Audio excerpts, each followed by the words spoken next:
Hear ye, man. Welcome to the show. If you would not mind, go ahead and find yourself a spot, get comfortable, grab a snack, do all that good stuff that we need to do, and we're about to get started. It's not important who I am.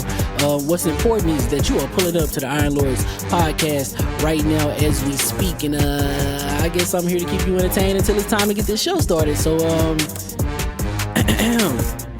look, y'all done messed up and turned me to an animal, and haters be swearing they real, but come to find out that they really mechanical. And yeah, I be eating these rappers, but that's all a part of me being a cannibal. And they say I'm better than money because you can bank on me being accountable. I know a million rappers that don't want to be on a song with me, that's understandable. I kill a beat and they want to compare me to Freddie and Jason. I'd rather be Hannibal. They be like, why use a video game? Just be original, y'all too dramatical. I know it's random, but I am addicted to flipping the sample and making it flammable. This is that This is that yoga, fire, flame. They think it's arson up in the apartment, they call it department and I get the blame. Still I be running, collecting them rains. You just a target when I'm in the range. I was the hardest to start regardless back when you was messaging people on AIM.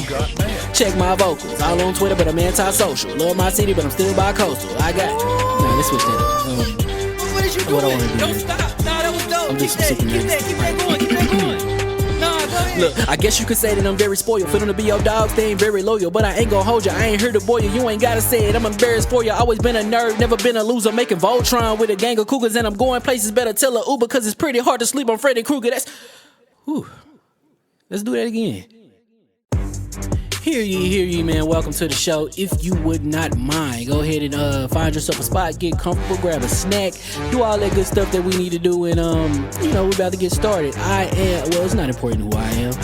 What's important is that you are pulling up to the Iron Lords podcast right now as we speak, and I guess I'm here to keep you entertained until it's time to get this show started. So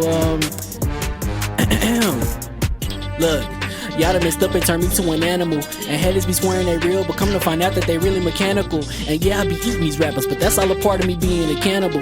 And they say I'm better than money because you can bank on me being accountable. I know a million rappers that don't want to be on a song with me, that's understandable. I kill a beat and they want to compare me to Freddie and Jason. I'd rather be Hannibal. They be like, why use a video game? Just be original, y'all too dramatical. I know it's random, but I am addicted to flipping the sample and making it flammable. This is that yoga, fire, flame. They think it's arson up in the apartment, they call it department and I get the blame. Still I be running, collecting them rains. You just a target when I'm in the range. I was the hardest to start regardless back when you was messaging people on AIM. Check my vocals, all on Twitter but I'm anti-social. Love my city but I'm still bi-coastal. I got nah, let's switch that up. What is you doing? Don't stop. Nah, that was dope. Keep that going. Nah, go ahead. Look, I guess you could say that I'm very spoiled. For them to be your dogs, they ain't very loyal. But I ain't gon' hold ya, I ain't here to boil you. You ain't gotta say it, I'm embarrassed for ya. Always been a nerd, never been a loser. Making Voltron with a gang of cougars. And I'm going places, better tell a Uber. Cause it's pretty hard to sleep on Freddy Krueger. Let's do that again. Hear ye, man. Welcome to the show. If you would not mind, go ahead and find yourself a spot, get comfortable, grab a snack, do all that good stuff that we need to do, and we're about to get started. It's not important who I am. What's important is that you are pulling up to the Iron Lords podcast right now as we speak, and I guess I'm here to keep you entertained until it's time to get this show started. So look, Y'all done messed up and turned me to an animal. And haters be swearing they real, but come to find out that they really mechanical. And yeah, I be eating these rappers, but that's all a part of me being a cannibal. And they say I'm better than money because you can bank on me being accountable. I know a million rappers that don't wanna be on a song with me, that's understandable. I kill a beat and they wanna compare me to Freddie and Jason. I'd rather be Hannibal. They be like, why use a video game? Just be original, y'all too dramatical. I know it's random, but I'm addicted to flipping the sample and making it flammable. This is that This is that yoga, fire, flame. They think it's arson up in the apartment. They call it department and I get the blame. Still I be running, collecting them rings. You just a target when I'm in the range. I was the hardest to start regardless back when you was messaging people on AIM. Check my vocals, all on Twitter, but I'm anti-social. Love my city, but I'm still bi-coastal. I got nah, let's switch that up. What is you doing? What I wanna do, Don't man. stop. Nah, that was dope. I'm Keep just that, sick of keep this. that, keep that going, keep that going.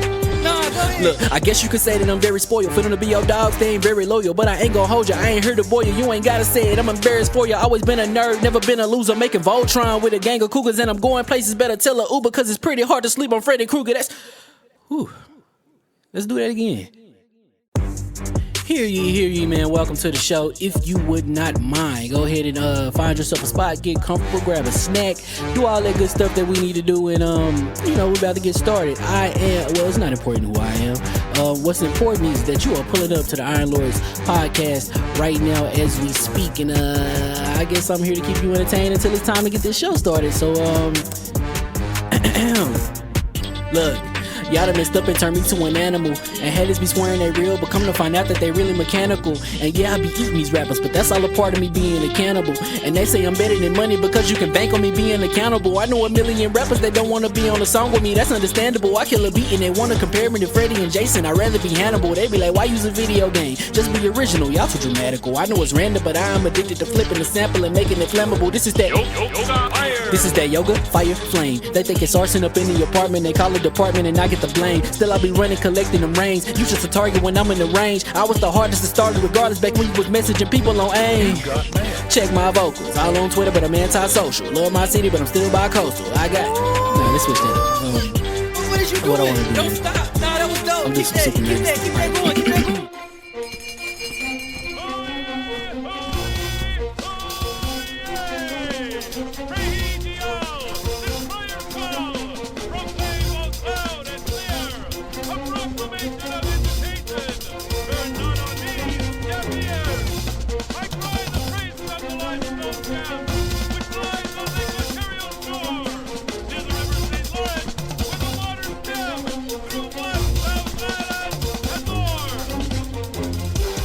I'ma just chill and watch them and eat snacks in the attic. I wanted to chill with the pack and be like a young wolf, but then they would mistake me for addict. If I can imagine, it's cool to give you some advice, then invite your girl to your squadron. Cause if you don't give her that option, you gon' be single player like Sovereign. You gon' get tossed in the bushes by King David. Royalty and not a pretender.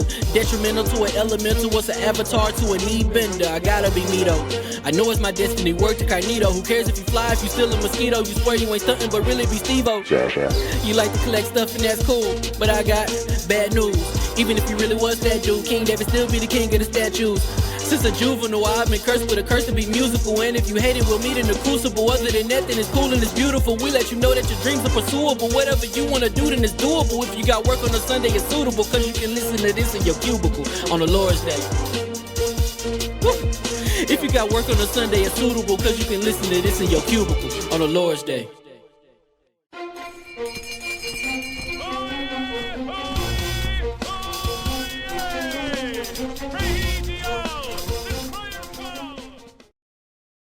Over hot mics, mic check. Let's hear from the cowboy right quick. What's Mic happening, check. y'all? Oh yeah, there we go. Super smooth with it, no doubt. Lord Addict, mic check, sir. What's going on? Testing. Yeah, we early. King, this is the critical one. Mic check, sir. The God is back. Woo! There we go. I can hear the laugh. I can hear everything. That's what I'm talking about. All right. Unfortunately. He said, Yeah. you was eating when I was down, son. Actually, you can turn yourself up just a tad. I got you. Turn up a little tad. And then, That's yeah. Addict. He touched me. Pause. Hear ye. And we are live. And welcome to the Iron Lords podcast at lordsofgaming.net. Presented by PrizePicks. Download the PrizePicks app and use code IronLords for a deposit match of up to $100. And this is episode number 358. It's another glorious Sunday. We're back at the round table on the Lord's Day. And today, We've got Elden Ring sales success and recent calibration patch. Xbox and Amazon Fire TV. And a rumored new Xbox dashboard in the whip to discuss. So we gonna get right into it. I want to introduce a Lord whose smooth yet no-nonsense style of content creation truly provides a benefit to all within our gaming and Souls community. Whether it be his outstanding walkthroughs or strength build videos, all done with that professional weeb energy. Introducing the creative host of the Fighting Cowboy YouTube channel, the Lord of Dark Souls guys, and fellow Lord of Iron when it comes to the tank top game. Live from Nashville, Tennessee, and kind enough to make his debut into the realm of the Lords, my man, Lord FightinCowboy. How we doing, sir? I'm good.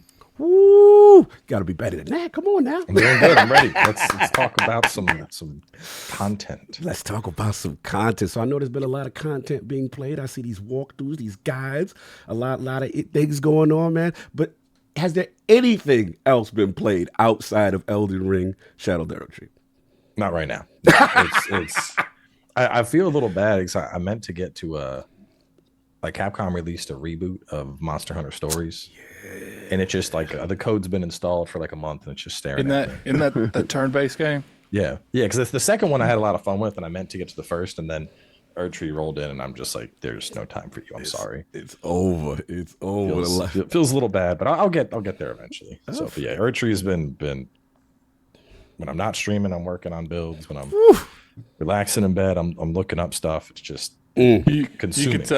You can tell Cowboy love what he does because yesterday he got some food and he's like, okay, I'm going to do like 2 invasions and I'm heading out, going to get some food.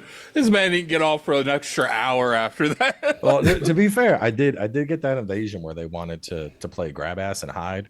Oh my God. It's like, I'm like, all right, y'all already got 3 people and it's just me. If you're not going to come to me, you know what? My lunch just showed up. I'll sit right here. I got time. I can wait. Like, you want to hide back there? Okay. You can. My lunch is here. You can wait all you want. No doubt. And of course, we got the not 4 horsemen. We missing one. Shout out to Sav. He's still on a little vacation for a little bit, so he will be back. We still got 3 horsemen in the realm. My co-host with the co-most, my brother from another mother, the difficult game conqueror, Lord of the spin clap and the howl of the young wolf. My man, Lord Addict, back to back. How we doing, sir? Doing pretty good. I do want to mention that Kaiju number 8, or is it 9? It's one of the numbers. Number 8. Yeah, number 8. That is a phenomenal. Oh damn! How you gonna abbreviate this man? Don't do that. Nah, Don't do that. Nah, I'm joking. Kaiju number 8. Yes. That's a really good anime. I recommend anyone to go watch it. It's kind of gives me like a little bit of Attack on Titan vibes. Okay. You could tell, they that was inspired by them a lot, but I really enjoy that. Demon Slayer's kicking it right now. Nice. I was actually saying it in front line, like, anime is probably the best I've seen it in years. Like, it feels like there's like 2 or 3 really good animes like out every week right now. Actually, video entertainment in general. You got the Which one? The Game of Thrones prequel. House of the Dragons. House of Dragons. You got that. You got The Boys coming out every week. Like, I feel like every day there's like something really nice to watch. It's good. And then you got Elden Ring that I finally beat last night. Ooh. Congratulations. That's what's up. You beat that last boss terrorizer. I ain't gonna beat that boss for like a month. What's funny is like the last boss, I am using the fingerprint shield. So like, I had to like be a little bit strategic how I fought him. That's my favorite. But I beat him on like maybe 30 minutes it took me to beat him. Tell the truth, Shane, that was 30 minutes. My man was in and out. You are ridiculous. Now that you got your bike, you are. That's right. We were outside. You got your bike work. Now what you turn down a little. Now you peeking a little bit. Now see, because that was your fault. That was you. That was anyway. I was good. And that's been it, sir. Yeah, that's it. No doubt. And of course, who we have been hearing with a crispy setup, the Incredible Hulk of this, aka the XS Gamer. Ooh. The prophet of Xbox. Swami. King of the statues, who demands nothing less than that premium experience. It is the ascended one of the Xbox platform movement. Ooh. Beloved Lord King, how we doing today? I'm doing as good as Bam Rodriguez last night. Bam Rodriguez got in there. And That was a good one. That was a good time. I like that. Since you want to talk about your anime and your mic sounds crunchy. Your mic sounds crunchy when you talk ahead. They said your mic sound like you don't work at Burger King no more. I upgraded. Yo, the chat is wild disrespectful. The checks came in from Microsoft. We good money. Oh, you good now? Okay. You just said We're well funded. You're well funded. Clearly, you're well funded, sir. Continue. Platform ascended. Yesterday Teofimo did his thing, went 12 rounds. I told you it was gonna go 12 rounds with that kid. The kid he came to fight, and he just didn't have the experience to beat Teofimo. That's it. Teofimo, hopefully that you can fight Tank. I want you to fight Devin to beat the brakes off of Devin. But what I've been playing, what I haven't been playing, I have not been playing Fortnite. Yeah, what happened? Cause this L tree is outside. Yeah. Right? Yeah. So, but my son, I got my son for the summertime, right? So, my son, he found his niche. So we was playing Tekken. I saw the clips. I'm in there. I'm rocking them. I'm picking people. I'm all over the place. I'm taking everybody else's characters, but my main, right? I'm doing them dirty. So my son, you want to play Dragon Ball Z's Fighters? Casually throws it out the. Yeah, I got that. He knows I got it because we shared a library. Boy, I put it on. It felt like me fighting myself when we was younger back in the house. Back in the day. This kid is so annoying when he's winning. He knows how to get under your skin. What he do when he get through? He's beating me. He's like, not like that. Oh no. Not like that. He goes, and he's calling out his moves before he do it. Sidestep move, kick you in the middle. Oh, we're going through a building. Ooh, oh no, we like not having that. You are not doing this to me, son. That would get on my nerves. That would get on my nerves. Yo, so he goes, oh, tag team them together, father. Like, yo. The better question is, how's this man gonna literally tell you what he do and you still lose? Because I'm sitting there trying to figure out the buttons, right? yo, you ever pick up a controller and I felt like Hot Monkey 11? Yeah. This is glitching. It's glitching on me. Something wrong. It's always something wrong with it when we get beat. I'm like, it's a delay in the buttons. I'm really getting beat here, right? So I finally get one match. Yeah. You know how you so frustrated with somebody when you switch the game? I love Xbox. We know. No, the reason why I love it is because the instant switch over to the next game and the next game is already running, still running in the background. Yeah. The quick resume is incredible. We went from one fighting game to the next before he could blink his eye. Oh, that's the last ass whooping you're going to get me, buddy. All right. Yo, flipped over. I got in Tekken. You know I'm about business when I don't say a word. I ain't say not one word. I gave him 7 perfects in a row. Row. I took my main. I never took Eddie Gordo against him. I took my main. I said, you ever want to beat somebody so bad? I love you to death, but this is the lesson that you're going to learn. You had to teach him. You had to teach him. Nah, you going to learn. You ain't going to disrespect me in my own house on my own couch and you eating my own food. This is very disrespectful, walking around with my own face. I proceeded to beat him, and then I thought I was going to let up, and when I let up a little bit, he was like, yeah, now I think Yeah, I had to flush him out. I had to drag him down the street. I saw you did the special because it was look like that last whatever match you put. It was like 2-2, and he looked like he was coming on. That was the one. And then right in the clutch moment, you did the rage on. Yeah, I was like, oh damn. And I told him, this is the last one for you. Good, God bless. See you later. Good night. He's like, oh, so what we gonna play some? We gonna play nothing. You're gonna dwell on these losses, and I'm up out of here. Like, messy. Anyway. I haven't had that much fun with my son in forever. And he's at the age now where competition is a real thing and he's making the old man sweat. Oh, that's what's up. And it feels so good that he's embracing our culture. Yeah, that's where we come from. Right. So next is Marvel versus Capcom, because I do have it on my Wii U, and I have a whole bunch of stuff that we just gonna get into and start playing. So he's into the fighting game. He got the feeling right now. He got the fever. So yeah, I'm trying to get him off that Dragon Ball Z, but he's hardcore Dragon Ball Z where I'm Naruto. So it's really a gang war going on. Oh, you got set tripping in the house with Saji Clay. All right, what's Saji Clay? We got you. And of course, we have the gaming ninja himself, the Shinobi, LordCognito, spreading that realness in the realm of the ILP. Not telling you what you want to hear, but what you need to hear. Shout out to my man, Mr. Matty Plays. Had a good defining Duke with him recently, talking about that Matt Booty interview. Shout out to Ebontis, Ty Got Travis of The Last Word, talking that Destiny's Echoes expansion. For me, just a little bit of Destiny, a little bit of Still Wakes the Deep, and obviously, I don't want to talk about it just yet until I play more, but started The Altars, and I'm hearing very good things about that game. So it's a free demo out on Steam right now. Go check that out. And then, we actually got to change up the format, y'all, because we got to respect Lord Cowboy's time. You know what I'm saying? So we're trying to get right into it, man. So look, Lord Cowboy, obviously it's this little game that came out.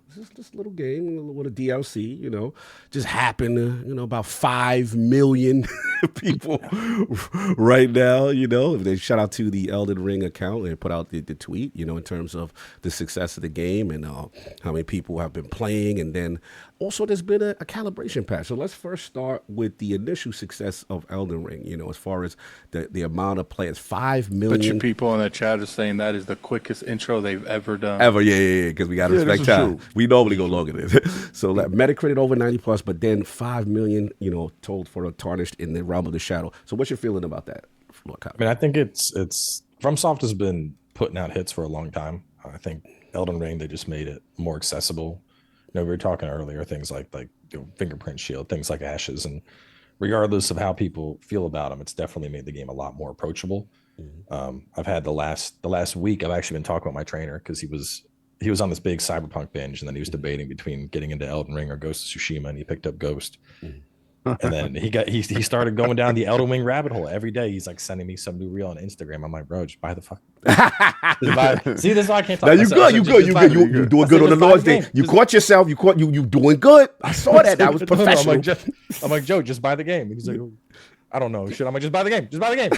And now he's on it too. So it's like, the people that wouldn't play it are hearing it. And it's at this point, it's basically just a gaming phenomenon. I think people are going to be talking about Elden Ring for years to come. You think about people still talk about Skyrim. I put Elden Ring in the same bucket. I think it's a generational level game. I think people are going to be talking about that experience when, our kids have kids. They're gonna be like, all right, it's time to play Elden Ring, grandson. Yeah, definitely has. Elden Ring is one of those games where you say, remember the Elden Ring days? Yeah. Now, as a person, obviously, you got a lot of your bones from Souls games and things of that nature. Like, clearly, it's one of these generational type title. Do you personally have it as like the GOAT of the Souls games, or if not, what is your GOAT Souls game? I think if we're talking strictly, if we're talking in-house from software, yes. I would, out of the Souls collection, I would put it at the top if we're including the DLC. Okay. If we're talking all from soft games, I mean, Sekiro is so good. Sekiro has a very special place in my heart because that. And I mean, it's weird because you don't have the replayability in Sekiro that you have in Elden Ring. You don't have the invasions or the co-op or anything, but like the tightness of Sekiro has always just, I've been in love with it. That's my favorite Souls game too, is Sekiro. Yeah, but we had Gene Park on yesterday, last week. He said Sekiro is his too. Yeah, it is by far not even close. I think what the reason that so many people love it is it is in the heart of it how From Software makes games, but it's different and it worked out for them. Yeah. It is the hardest game that they have made. And I thought Bloodborne was it. No, by far that game is the most dangerous game that they have made. And I have that's the first because I don't play it. Yeah. Well, that's because like From Software games and all of them, they've always gave you the option how you want to play. It's like, look, you can make these different builds. On Sekiro, it's like, look, I know you don't like pairing. You're going to learn. Who cares? Yeah. Like, you're going to play the way I want you to play. No other way. So give me some more of that Sekiro love, Lord Cowboy. I mean, I think that's the thing with Sekiro, like when you look at how am I saying it? Is it Odyssey? How do I pronounce your name? Oh, no, that's Addict. He just being silly. Addict. Okay. Yeah, that's Addict. I don't know why he changed his name up in his Zoom like that. I was like, what's he doing? But so how Addict was saying, that's the thing, is like, we have all the flexibility in Elden Ring, and that's great, and it's more approachable. But, Sekiro, you are forced, you're going to learn. You're going to learn. You better get good at those parries. But the result is, man, the fights in Sekiro, it's like a dance. It's like, you know, when you're like a bunch of beers deep and you're playing some rock band and you're just hitting every single one of those notes and you're vibing. It's that same feeling, that rhythm. It's like a rhythm fighting game, which some people are like, I don't like the rhythm. No, that rhythm that's a dance that I could do all night. I love Sekiro. Salute to Sekiro, no doubt. Yeah, man, I definitely one of the highly rated, and although knows the Souls community really goes hard on it. Now, the second part I want to ask you in reference to, obviously, there's the calibration update that went down, right? And I think 1.22, they talked about, or actually, I read the post, attack and damage negation curve scaling of the schedule tree blessing has been revised, and then they increased the first half of the maximum amount of blessing enhancements, and then the second half will now be gradual, and then they said the attack and damage negation granted by the final level of blessing enhancements has also been increased. So I wanted to get kind of like your feeling on this, because there was a little bit of contention, I would say, when the DLC first dropped. Obviously Metacritic was high, but the Steam reviews were mixed, and people were like, yo, this is too hard, like I can't get into it. And you know, it was a little spicy. We had G, like I said, G Park, from in the realm from Washington Post last week. We asked his thoughts on it, but I'm curious of your thoughts. Were you a person that was saying, when people were saying this, like, bro, get good?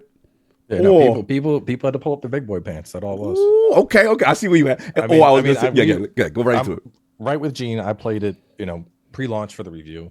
I got through everything, beat the final boss, beat the hidden bosses, and the biggest thing is you had to find the shadow tree fragments. Right. And there was a lot of people that were complaining about that. They're like, "Whoa, I don't want to have to wander around the map and explore and find these to be able to play." And it's like, why did you buy the game? Like, what? You're complaining that you that is literally Elden Ring. That is literally Elden Ring. Like, if you look at the base game, you telling me you didn't explore to level up your flask or explore to find the weapon fragments to get your weapon to a higher level early? It's the same exact thing. And the crazier part is, like, they're not hidden. You know, like, you start the game, you're like, oh, there's like a church looking thing. Let's go there. 2 fragments. Oh, let's follow this through the grace line. Another fragment. I'm going to go through this castle. Fragment. Like, they're not hidden, but people like refuse to use them. And then they're like, the game's too hard. It's not fair. It's FromSoft's fault this time. And it's like, no, like, this is silly. Y'all so gotta just let me push back though, just for devil's advocate. So do you think because dudes had super strong strength builds and they were real OP when they ended Elden Ring, they thought they could come in there, what we used to call it, and shack the situation. They thought they was gonna come in there with their powerful character. So do you think like, now that this update has dropped, do you think From Software has bent the knee to this group and is going to make the game more accessible? I don't know. I think because the end of the curve is still the same. The way I look at it is they, instead of it being more like linear, they made it so you get a little bit more early on and then a little bit less later, because they know that people are struggling to find these things. So the people that aren't spending their time, they're going to get a little more boost early on. But if they still want to get through it, like, they're going to put in the time, they're going to find those fragments. And the thing is, like, the end of the game, the boss is still crazy. I'm hoping they don't change him. I mean, like, there's multiple strategies to get through them. There's already a video up of somebody doing like a world first. Yeah. Oh, somebody one shot him the other day. What? They killed him in one hit. They had some super buff build. Hit him with the the thrust, the heavy colossal thrust, and instant hit his entire health bar. Wow, that's crazy. That's a crazy thrust. That's a big thrust. I think got out of pocket. I think at the end of the day, it doesn't show that they're bending the knee to like any set of group. I think that they were bending the knee to, okay, maybe we didn't vocalize how important these fragments are early on, and let's just make it where the beginning stages give you a little bit more, because we could see that some people that don't normally got an issue of how we do things have an issue. So maybe this one was on us a little bit, because they do explain it to you, but I can understand from a perspective of like the player not fully like grasping the how important these things are. So I think that's why they made those first couple where it's like, you'll getting 2 or 3 in like one. And then that's why, like, if the reason I think if they were completely bending the knee to them, that it wouldn't have like leveled out towards like the middle. It would have just kept going up. They would have just made the power overall a little bit better. But I think this one, they're like, look, like, we get it. You think because you OP, you should be fine. So we're going to give you this little tune up where the first boss won't 2 or 3 hits you in, because I saw people getting annoyed because regular ads were killing them like it was nothing. So I think that's probably what it was. I think there's a couple parts to it too. Is like you said, people had these builds where they were the end of the game and they're like, oh, I can kill anything. I'm a god. I'm the Elden Lord. Nothing can stop me. And then suddenly they got humbled real quick. But at the same time, I think a lot of these people, they didn't want to use the tools. And I know this always comes up, but you got people that they're going in and they're like, oh, well, bleed is cheap and consumables are cheap and summons are cheap. And then they get beat down, and then all of a sudden it's the game's fault. And it's like, you got tools available that you could use. Like, I mean, my first playthrough, I wandered the map in the worst way possible. Renala was like the second boss I fought, the lady with the dual swords. And I was banging my head against her for about 30 minutes, and I pulled out a big bonk stick in my mimic, and we put her in a corner, and we beat her like she owed us money. And I didn't have the fragments then, but I was like, you know what? I'm gonna use prayerful strikes. So when she smacks me, I'm gonna heal right back. I'm gonna use a bleed club, so I'm gonna have that little extra damage coming out. I got mimic here, and we got past it. And like by comparison, that was like episode 2 of the Let's Play. In the walkthrough, we don't even fight her until I think it's like episode 11 or something, episode 11 or 10. Yeah. So like I went early.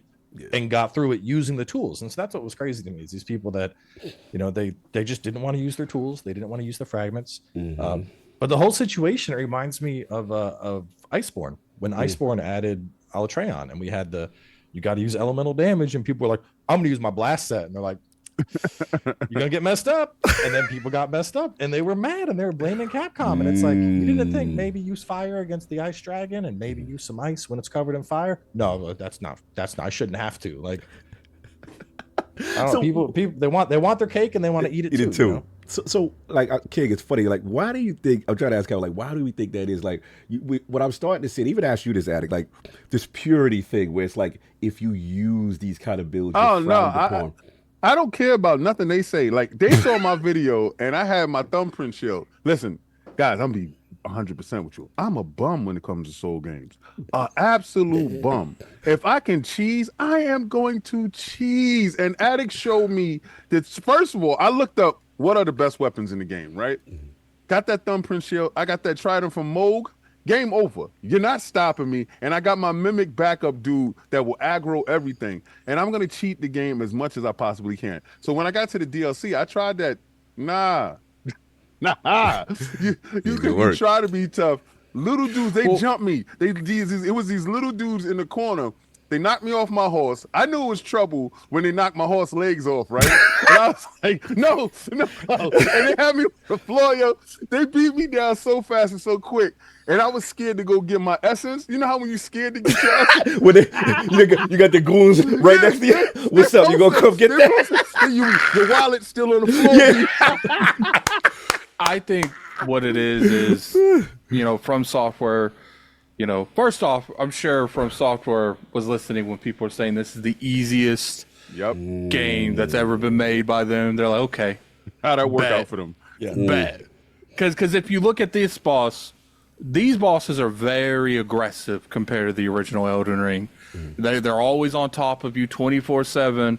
And I think, especially the last boss, like, you can't, because I one thing I don't normally do is I don't normally summon. You couldn't summon on him if you want to. You're gonna have to take damage if you want to summon on him, because he's literally on top of you within like a second. Like you see him turn purple, and I'm sure you could get the the mimic off, but you're gonna take a little bit of damage before you're able to do anything. Like that. That's how quick he is. And for the most part, a lot of these bosses, they're very aggressive. And it's not to say that Souls bosses aren't aggressive in general, but these ones felt like they aggroed you a lot longer than the other ones. Like they wouldn't let up as much from previous bosses. And I think that's one of the biggest issues people are having is some people would be very big on a certain strategy that they wanted. Like, oh, this dude likes using, mages. And do you think that people are going to like, obviously they have like the strongest mages in the, because I remember people were complaining about using magic in Elden Ring because of what's his name? They had a build with the blue, the big blue Comet Azure. Yeah, and I was like, that is so inconsistent. It's unreal. Like it is. It is. From a non-Souls player, right? Give me if I'm wrong. In Elden Ring in the beginning, you come in the room, the boss is always in the middle, and it's always this little fake grandstanding thing. Like you standing there, you see me stand in my power type of thing. And you call your boy, you get your little setup before it even start, before they even see you. You call your boy, you get your little setup started. Like, yeah, you get your buff, your debuffs, everything ready. And you're like, now I feel like fighting, right? It feel like when people are doing a Kuma and he's eating the rice fruit on the floor. Yeah, that's what it feels like. Not now. Like now, you go in the room. And I'm like, yeah, you thought you was gonna get you thought you know what it reminds me of, that part in the original Avengers where where the Hulk is just destroying Loki in that one scene where he's hitting him over and over again. Wow, crazy. Yeah. That's one of the funniest choices. So that's what I feel here is I feel like From Software, and they might have did certain programming a little bit different, because I did feel that some of these bosses came at me way harder when I pushed that button to heal. I don't know why. There'll be sometimes I would click to heal, and then that exact moment, it's like, oh, he's healing, get him, he's over there. Like, the AI, it's programmed to punish it. I think a lot of it comes from we didn't have summons, we didn't have we had like infusions and stuff in the older Souls games, but it's way more accessible now. We have Ashen summons. You can freely change up what your weapon is, whether it's strength, bleed, sacred, whatever. You got all these Ashes of War to choose from versus like, oh, this weapon has one ability. Right. Yeah. And a lot of people, they want to put Dark Souls logic to Elden Ring. They're like, oh, well, you got to do it like this. And it's like, no, it's a different game. It's a different game. Like if you played the Neo games and you try going into Neo 2 and playing it like Neo 1, you're just going to get beat. You got to learn how to do your yokai parries. You got to learn how to use your yokai skills, and you do that, and Neo 2 becomes just fantastic. It's one of my favorite Souls games. But if you're playing it like the original, you're just going to be like, well, I don't have living weapon. This isn't fair. It's a different game. Like why treat it like an older game? Yeah, no, that's real. That's real. I want to shout out a super chat real quick because it's actually relevant. Shout out to Isaac Hayes, 85 with a $2 super chat. Shout out to Lord Cowboy, best walkthroughs out there. So salute. He sent us some love, Isaac. So question, let's talk about the walkthrough culture, and obviously a lot of your bones in your channel as far as providing some of the best Let's Plays and walkthroughs. Like, how did that start and originate with you? So probably about 8 years ago or so, I started, everything on YouTube is that everything was just gameplay walkthrough, because that's what SEO likes. And I was doing it too. And then I got a lot of people that were like, this isn't a walkthrough. And it slowly got to me, and I'm like, you know what? Why don't I just make an actual walkthrough? So, the first real one I did, I think, was Dark Souls 3. But I was like, you know what? I'm gonna go through this. I'm gonna take notes on everything, figure out boss strategies, and make like just an actual guide. And it really took off. For them, people were just like, you got to do it better do for Dark Souls, better do it for Bloodborne. I've never gone back and done a proper one for Dark Souls 2, which a lot of people have asked. A lot of people don't like Dark Souls 2. Dark Souls 2 it's I don't know. I had a lot of fun with Dark Souls 2. They consider it like one of the worst ones they've made is Dark Souls 2. Oh, there's a stat in Dark Souls 2 that was added that's not in any other Souls game. And if you don't level that up, your rolls have less frames, you drink your flask slower. It's the adaptability stat. And it's weird because everything else is very similar to Souls, except you have this like extra stat you need to put points in to function like you did in any other Souls game. So it put it in an odd spot. But I started taking the notes, and that took off, and people liked them, and so it's fast forward, and here we are. So what was the one though? What was the one that you go, ooh, like the one that hit that you go, okay, we on to something here?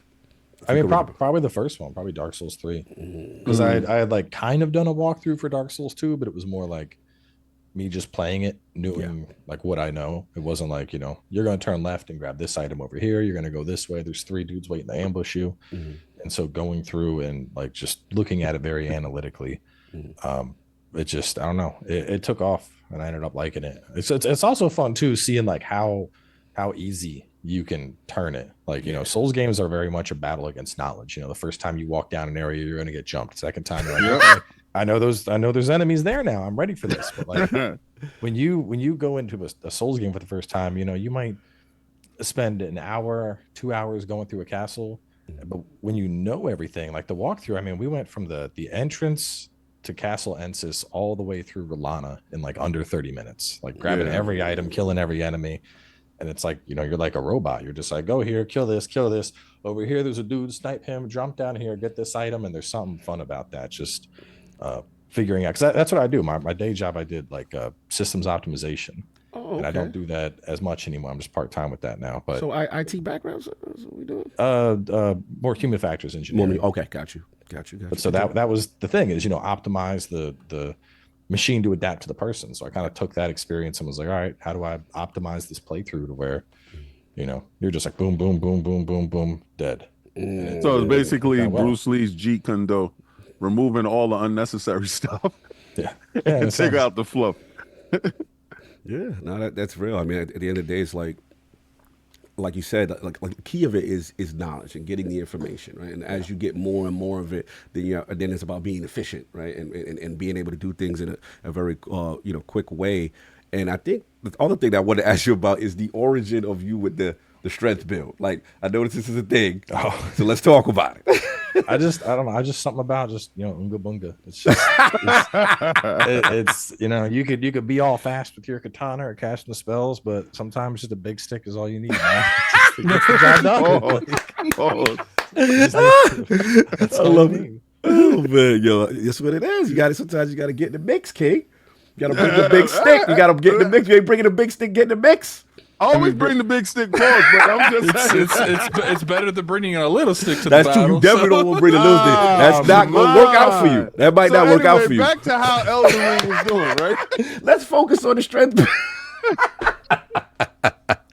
No doubt. No, I feel that. It's a play style. It is a play style. Yeah. No question. Addict, any questions for on the walk through of the guys for Lord Cowboy? I want to ask something else. When did you find your passion for the PvP of the Souls-like games? Because I noticed you about that. Probably Dark Souls 2. Dark Souls 2, you had the Iron Keep bridge, and it was just a bridge that was kind of flat, surrounded by lava, and that was the spot. Like it didn't matter what time of day, it didn't matter what day, you would go there and there would be people ready to fight, and man, just hours and hours fighting on that bridge. And then I started getting into invasions, and you know, it definitely takes a lot of practice, because invasions, even now, like invasions will get frustrating, especially in Elden Ring, because like it's a 1v3. Like you're always walking in to get jumped. But you know, when you get that, like we had one yesterday, it was, you know, the 1v3, and I'm like, all right, I'm not fighting this head on. I start running, the blue comes in, he tries to chase me down while the other two are staying back, so I kill him. I'm running up on them, they're spamming magic, I'm just standing behind a tree like, what are y'all doing? They get out of mana. You said that's a tree. What? Yeah, that's a tree. We get there, and the one dude, you can see, he's like, and I'm like, he's dumbass out of mana. The guy, his clip is loose. He's empty now. Run up, kill him, and then the host starts running like a scared baby bunny, and you're like, "Oh, it's time now." There ain't no one left to help you. That feeling, though, man. When you get that, when you take out one, you take out the next, and then you're like, "Come here." Where you going? Where you going? Don't run now. Don't run now.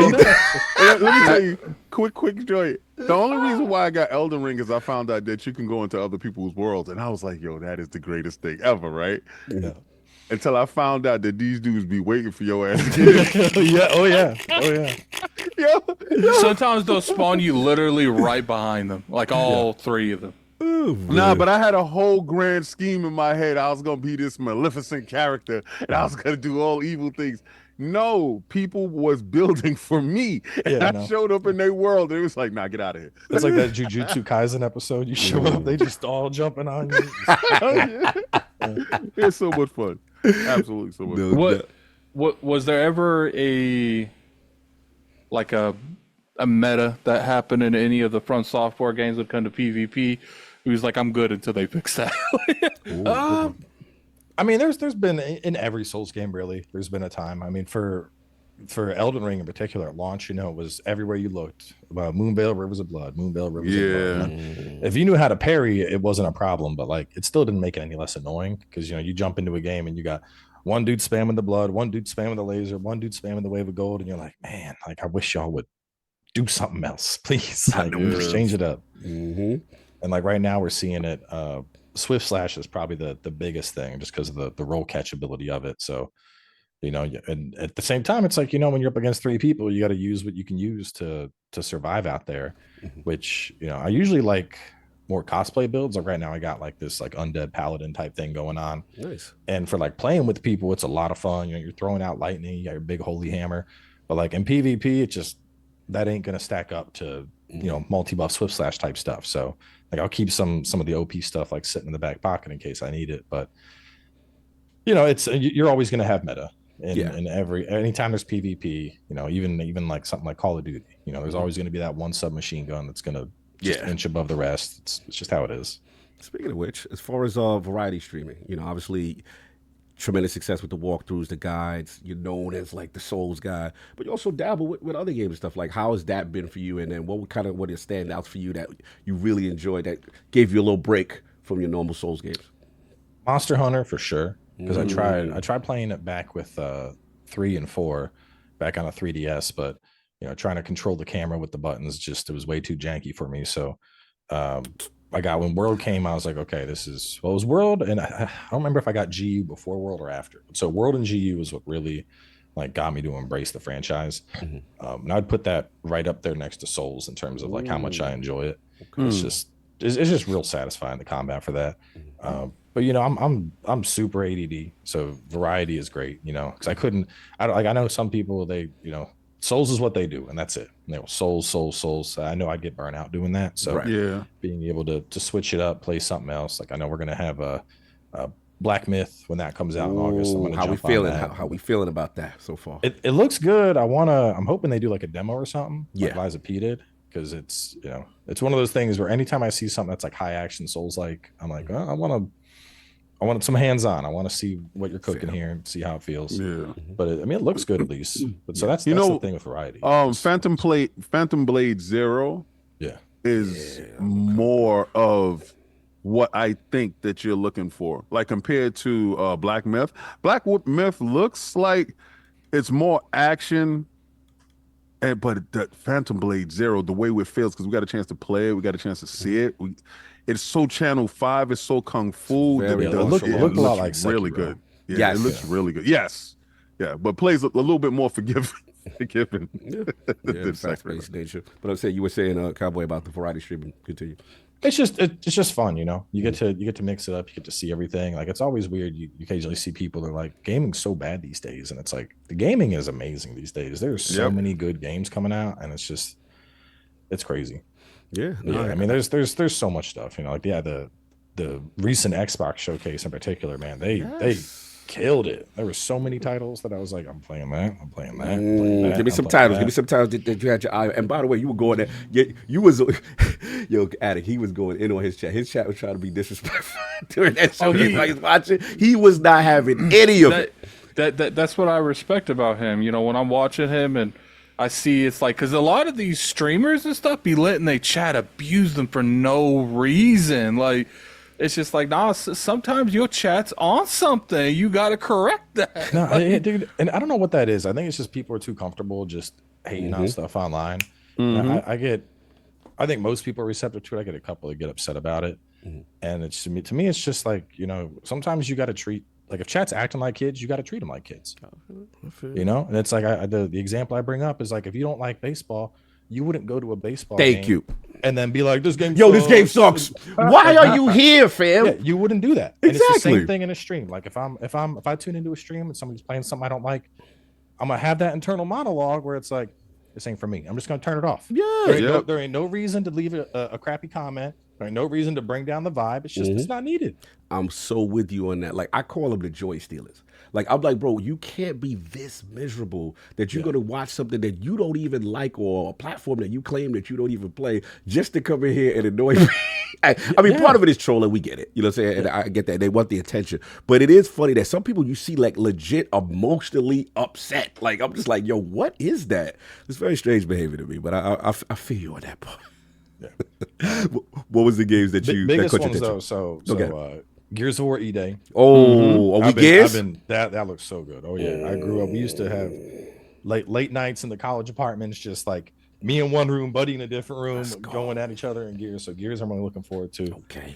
Fable, I've been waiting ages for. That was that was my jam growing up. Oh, you've been goaded right now. Addict, you don't understand. Like that's his joy. Like you right now, y'all brothers now. That's his game. Fable is good.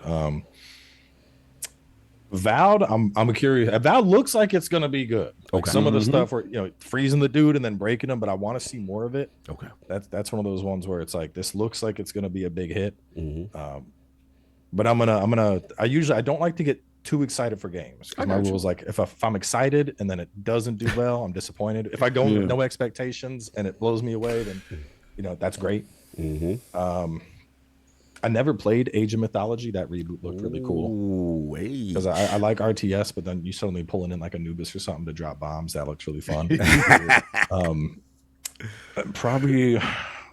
I don't play it as much anymore, but probably the Diablo expansion, just because Blizzard usually does really well with those. And I've been playing right before Elden Ring hit. I was going back and I started a necro build in the latest season. We're doing necro. What we doing? We doing the bone giant. What's the build? Full minions. Full minions. Oh, you doing the shadow minions. That's my jam. Shout out to the minions.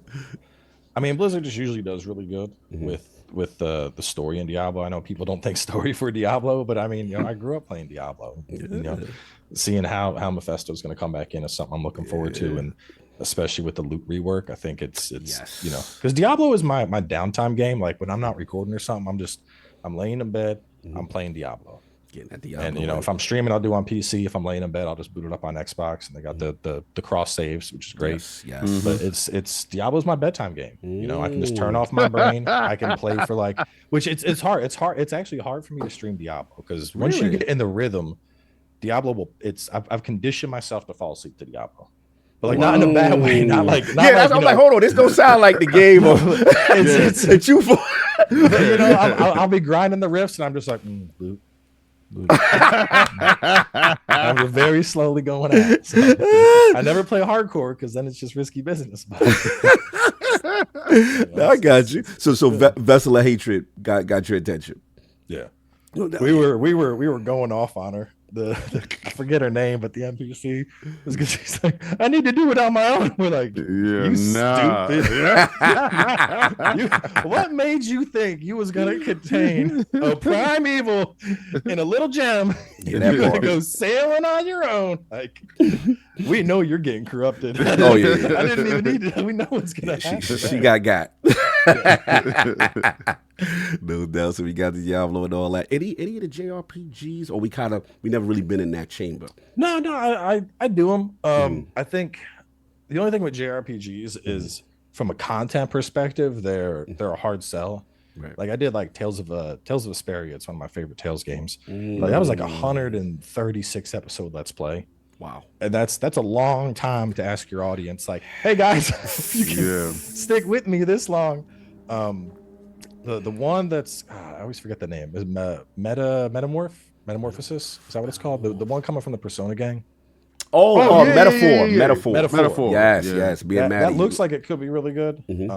But I usually end up streaming them just because there's they're dialogue heavy. Yes. There's a lot of cutscenes. I think it's better in streams. Probably the last big JRPG I did, Shin Megami Tensei 5. Ooh. I got through all of that. I started it on stream, and then just took it to be my bedtime game. I'd play through it. And people were like, "You're gonna go back for vengeance?" I'm like, "Listen, this was already like a 70-hour journey. It's Elden Ring time, where it's gonna have to expansion. It's going to wait." Exactly. Well, King, do we have a problem with the bedtime games? I'm no, I don't. Yeah, a lot of chuckling over here, sir. No, because he likes to play. I know your nightmares are terrible. That's all. He out here going to bed with Lilith. Yeah, I'm sleeping with Lilith in his head. It's kind of crazy. No, but I kind of do weird stuff like that too. I'll put something on that I would like to like go into that world in my head. So when I'm sleeping, so Cog knows. No, I He know. Found out. I found out. Very, quirk rooming about with me. you need ambient sound, and then also like certain things, like you said, like that. What do you call it? The bedtime game. But we have something that I call like the decompressor. Like for whatever reason, this is your happy place. This is I could play this. That's like the final thing. You know what's weird for me? Don't King. I know you're gonna give me crap because I was slandering it. Vampire Survivor. It's a weird one. I don't know what it is. It is something about it that I'm just like, all right. Did you see all the DLC? Yeah. I downloaded all the DLC for Vampire Survivor, right? And it's just so much. I got like the Contra Hardcorps dudes now. It's crazy. And the game just keeps on reinventing itself. And I'm trying to do that with Let 'em Cook, with the Let 'em Cook guys. Shout out to them. It's just those bullet hell games really work for me with with the roguelike feel to it. It's just it's real fun to me. It's relaxing. I got to get at my Lords of Gaming .net editor in chief. He is slandering me. He said, "You mean S tier Vampire Survivors?" Yeah, I see what you're doing. You being messy, Mahmoud. I see you. I see. There's an argument. That's an internal argument. Salute.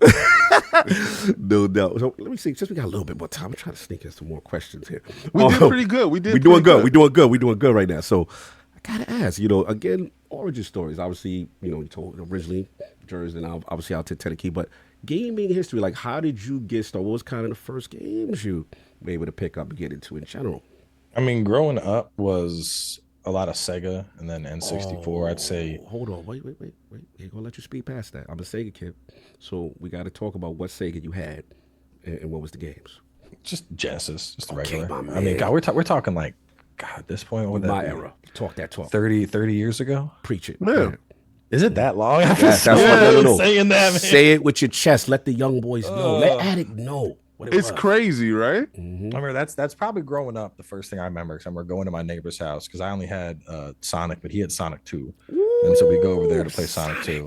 Let's go. And then I remember getting an N64 for Christmas, and that jumped to 3D and playing like Wave Racer, and thought that was the shout out to craziest thing Wave ever. Racer. Best water you ever seen. That water was still crispy, bro. I ain't even gonna front you. I ain't gonna front. That water was crazy. Continue. The best gaming memories, probably I had a group of guys that we would play on Xbox with, and we would do this game called Phantom Dust. Yes. And we would play.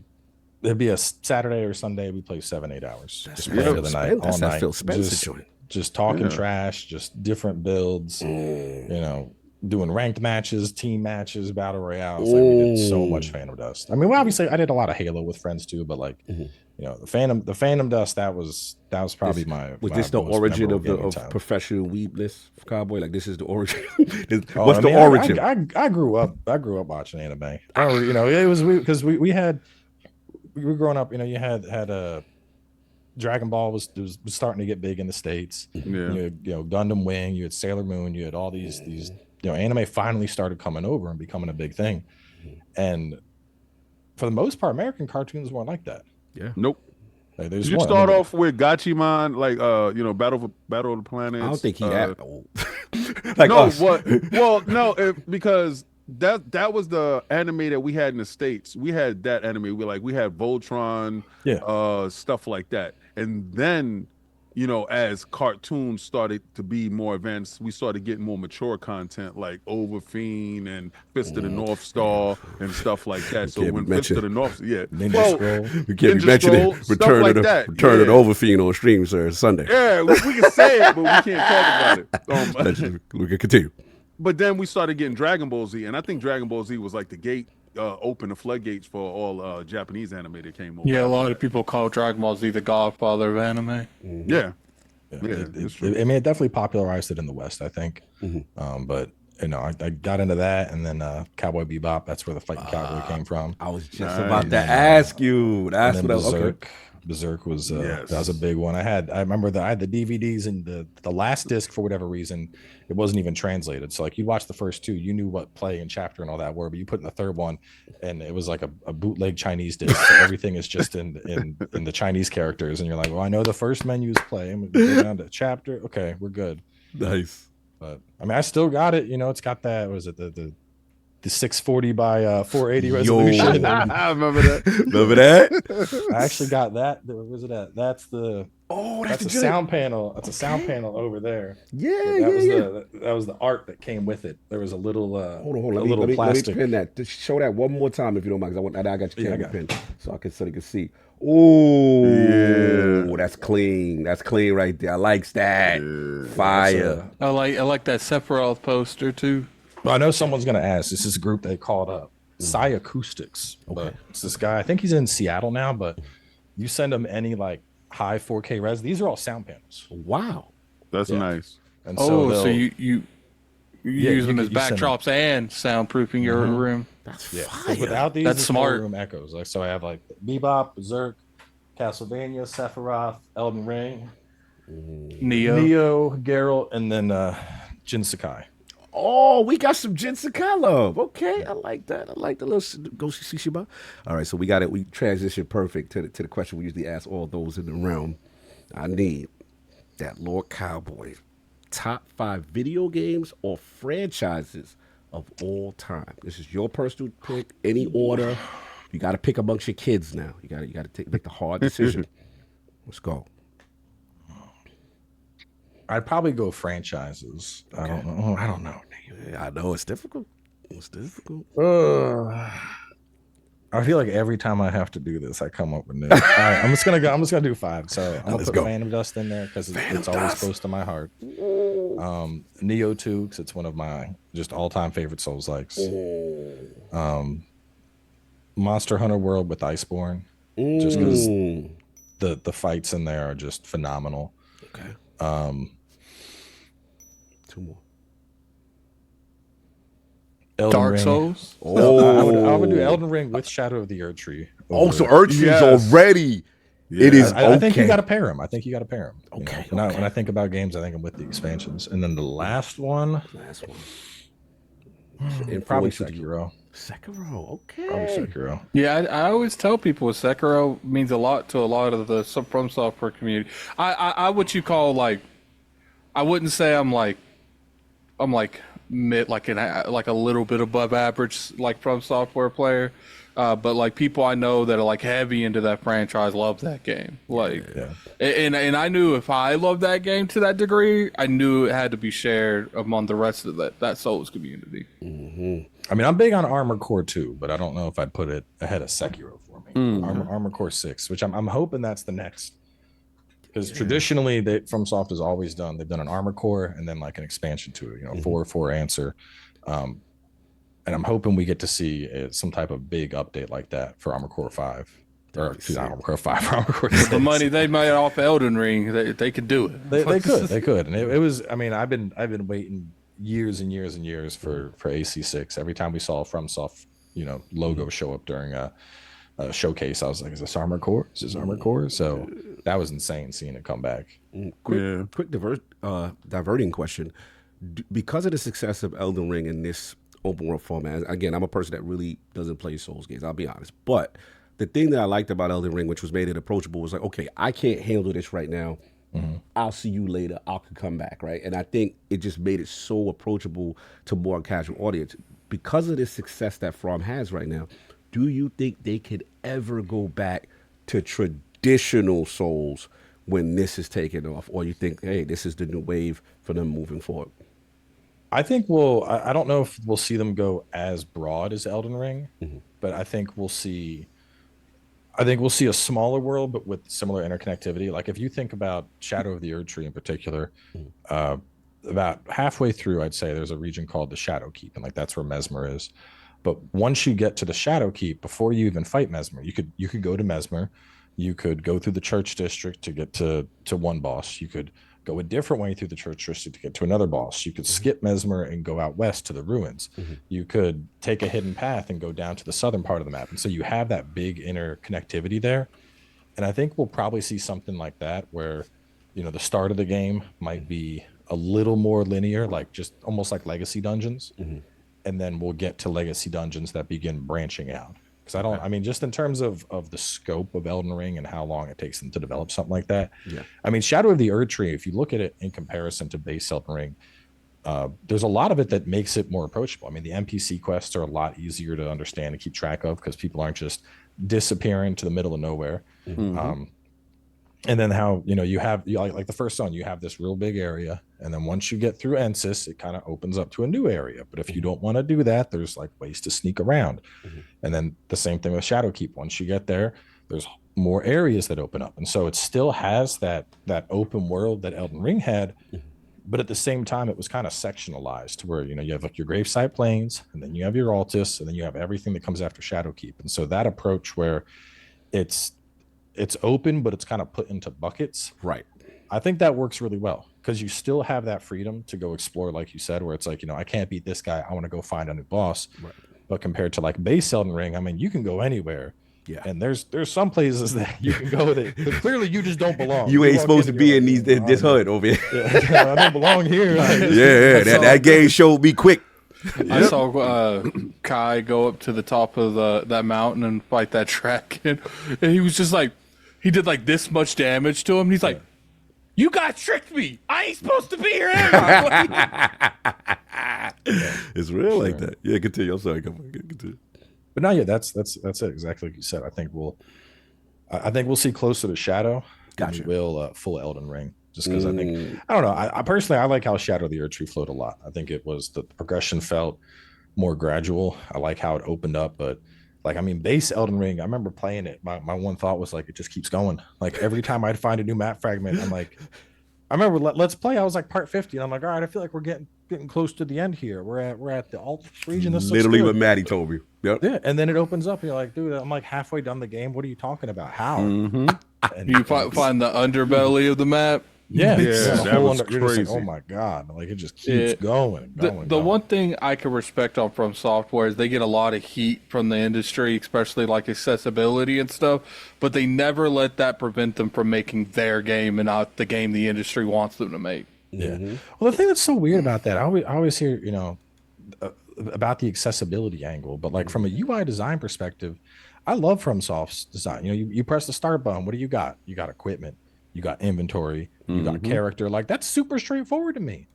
But I feel like a lot of games have I don't know, like the centered character design, where you open it up and here's your guy, and then you change your gloves here and you change your amulet. Like, no, just give me a drop down list like it's an Excel spreadsheet where I can click each thing. That's simple. That's straightforward. I ain't getting lost. I know what I'm doing. Very minimalist. So do you think? Yeah, but he likes efficiency. That's why. Because the way his brain is geared up, his brain is geared in a way to remove fluff.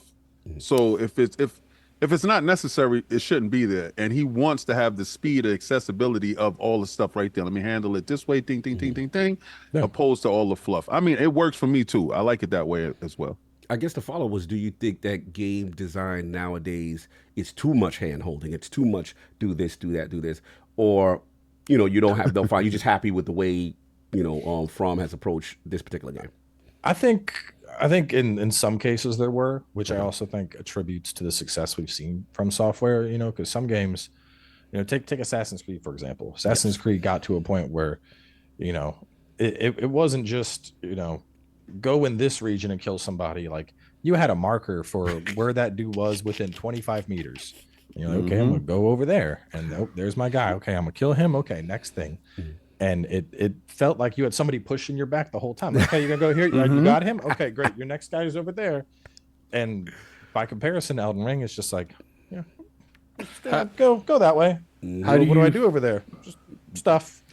You figure it out. How do you feel about the industry constantly trying to push difficult settings on From Software? I think that devs should be able to make the game they want. Kind of Paul from the I don't know if he's CEO anymore, but one of the leads on Helldivers made a statement like, a game for everyone is a game for no one. I did see that. And it's right. Like I know everyone, we always talk about, games are for everyone. Games are for everyone. Accessibility, games should be for everyone. The gaming media is for everyone. Not every game is for everyone. Exactly. Like, I don't get down with the farm sim games. What's that animal game on Animal Crossing? Yeah, Animal Crossing. You know, you wouldn't see me go to the Animal Crossing devs and be like, listen, there ain't no bosses or dodge rolls. Like, fix it up. What is this? I don't want to play this. We in 2024. What's going on here? I'm not dropping my radishes when I die. What is this? This is not, you know, you out of pocket. No, I feel you. Okay, I'll let you finish. Yeah. No, but yeah, no, that's all it is. You know, like I think that there's people that want those hard games that want that feeling of exploration and overcoming the challenge and don't want their handheld. And I think that's okay. And you know, if people want it to be easier, I got a great walkthrough series. Normally, you were the easy difficult. Go check out the channel. Is what you said. Okay, that's what we do. I've gotten to the point with like people where normally I'm against like locking off games for prices, but it's just like at this point, man, if these people won't stop crying, give them an easy mode, but make them pay for it. Like, it's like, oh, you want an easy mode? Okay, you have to give me that $2.99. You try to monetize your easy mode? So that's what we doing. Because here's the thing, like, look, do I think putting an easy mode in the From Software games would hurt the game? No, but unless From Software wants to do it, stop trying to bully them into doing it. Okay. So basically, you know, keeping with the spirit of the developer, right? Basically, if the developer's choice is to make it this way, which Miyazaki has come out publicly, right? Said, from my understanding, that this is what he wants to do. I understand that. And I listen, I want to be fair. Obviously, I'm in agreement with all of you.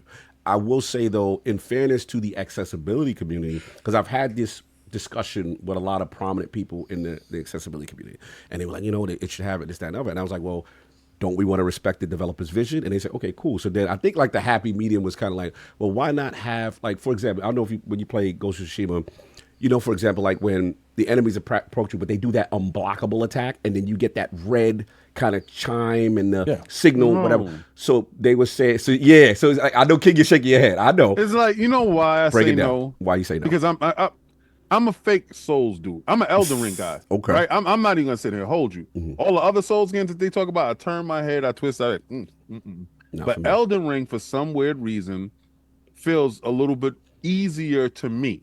Right? More approachable. So that's the easy. That's the only easy you go get. That's what I feel is, you know, From Software is like, we're going to make the game more accessible, where, you know, you could go back and get stuff like the Moon Veil, get better equipment, get better weapons, and then you could come back to this dude that's destroying you. That's what I like. To me, I prefer them to do more practices that way. They said, we're just going to make an easy mode. I prefer them do more stuff like that. And then speaking to Souls people, that's their badges of honor.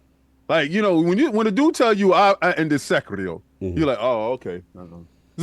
You know where they at when they're having their conversation, right? Or Neo, you know, like when you just block. Are we gatekeeping, King? Or yes. It's certain things. You want to flex on us? Yes, video games is a flex. When you beat Mega Man, when you find out what enemy that you had to beat in what order to make it easier for yourself. But that was a flex. That was the original flex. This is the reason why these guys is out here talking about platinums and trophies and all this other stuff.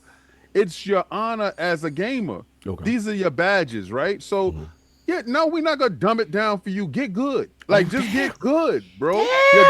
And if you don't like how that sounds to you, then go play something that you good at. Right, but don't play something that you're not good at. Go play your Animal Crossing. Get out of this. That part with the radish drops. Yeah, don't play something that you're not good at, expecting somebody to be easy on you. This is when we grew up in this age. That's like me trying to pop into poker and expect me to be able to play poker with like the highest end players and win. It's like, no, like there's a learning curve, and you want everything to have no learning curve. That's what it is. Like, people want everything to have no learning curve. It's not that. It's the participation trophy syndrome. Participation. Oh my God! All right, this sounds very elitist, sir. No, this is participation trophy syndrome. 10 people line up. Okay.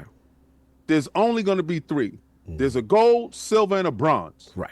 Everybody else ain't. That's it. That's it. That's right? the ranking. So either you nice or you not, and you know your place in life, right? That's all. We need to let you know where you stand in this life. So what if I'm not physically able? That's your problem. Damn! That's your problem. But there's people that have the same affliction as you that's nicer than you. I've seen people with disabilities beat the brakes off of people that are capable. Right? So we're not gonna even make that. Yeah, I saw some chick beat the brainwave. The brainwave. Beat the whole Elden Ring. And I appreciate her for doing that. So now when these elitists come at me, I'm saying, homegirl beat up her brain. Why ain't you beating up your brain? What's going on there, man? Okay, like, you can't come to me about using the fingerprint shield when you still ain't beat this game with your brain. Now, when you beat this game with your brain, then you can come back in my chat and talk. Okay, That's what I'm talking about. Okay, I see where y'all going. I had to ask. It was one of the the more spicier subjects in the community. But no, I will say that in fantasy accessibility, because they did say no. I get what you're saying, Cog, in terms of, because my thing is always respect developer vision, man. They just let them create the games they want to create, and that includes the publishers. Yeah, and I'm very funny. I'm very pro developer. So in that case, the purity of it of the art is always important to me. And like I said, salute to them for the most part, staying in the square. I was surprised though. I got to be honest with y'all, because y'all the Souls guys. I was surprised to see the calibration update. I'm not gonna lie. Do I think it's a bending of the knee? No, but I was surprised. I thought they would not acquiesce on any level. So it does seem like, okay, we took this feedback, maybe the scale, what I'm saying, we could adjust a little bit. But overall, to your point, Cowboy, it kind of flattens out, you feel? Like, how do you feel overall with the calibration update? No, yeah, it flattens out. Just makes it more of like a wave to where it's going to be a little bit easier early on, but it's going to be the same difficulty later. Mm-hmm. And so once you're like, before 10 to 20 was going to be the same, just straight. Now your 10 to 20 is more of a slow curve. So you're going to slowly get like at 20. I think at 20 it's actually identical to what it was. Okay. So you end up in the same spot. That's why I feel like maybe that's from software correcting stuff, because here's the thing, they don't normally make massive updates unless, okay, maybe you guys are a little right on this. Maybe you a little right, because I was seeing people that was like level 300 get killed by like just the basic enemies at the beginning of that castle on the left. Like it was crazy how quick they would kill you. Well, that's what I liked about the DLC though, because like I've gone through it on characters that were 150, and then I had my first guy I went through, he was like 350, and it's set to, like, they balanced it in a way that whether you finish the game, put it down, you were level 100 and you're coming back, or you kept playing and you're up at level 700 and coming back, everyone's going to get challenged. Yeah, they essentially have your strength, and they're like, when you get these things, it gives you that strength back. Yeah, but that's cool to me. Like, how many games do that to where, regardless of it's a unique way of doing things, you're for a sure. max level or a level 100, you're going to have the same experience. Because Gene played through with his max level guy. Yeah, and he was struggling just as much as I was at 300, as my buddy was at 150. And what's weird is no one's talking about that. Like that's wild. The fact that it doesn't matter if you're a low level or a high level, you're all going to get beat when you first come in here. Like that's impressive to have that scale that way. I think that's why it took 2 years for the game to come out, because I was waiting. I saw the Coliseum thing. I was doing all that, like going through the background trying to figure out what the DLC was going to be, and I got bored with my New Game Plus and just left it there. I learned a hard lesson when the DLC did come out, but I really honestly believe they had to perfect and think about all the people with the blood bleeds and the strength builds and stuff like that going into this DLC, how they were going to treat those individuals with those OP builds. And I think they did it really well. Yeah, I agree. What level was your shadow shard level, whatever that thing's called? Mine was like 7 or 8 when I beat the game. When I first beat it, I think I was at 17 or 18. Jeez, I missed so many of those things. Like, no, that's real. That's real. He said when I first beat it. You caught that. You caught that. No, you caught that. He has subtle flexes. that's why I tell you it's different flexes. And now we're not gonna dumb it down for you. We're not gonna dumb it. No, good.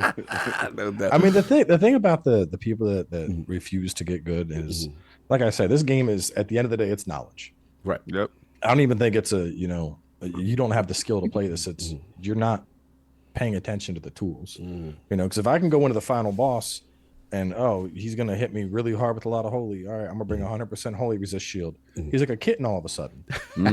Like, yeah, if you drop your shield, he hurts, but you keep that shield up, he's not hurting you. But Oh, you didn't get the memo, man? Yeah, the only thing you got to dodge is his when he goes to give you a hug. Yeah, That's but very, if he hugs you twice, it's instant kill. He Instant kills kill. you instantly. Instant. Yeah, But, I didn't know that till yesterday. What's funny is someone in my chat, after he grabbed me the first time, I was like, chat, what does that even do? Like, I don't know what that does. You're getting sweet kisses. And then someone posted in my chat when he grabbed me the second time, like, yo, addict, don't let him. Too late. You Too already late. grabbed me twice. Listen, but we all know the truth, though, Lord Cowboy. We all know that all you content creators, y'all get the easy version of the game. Yeah, For the press version.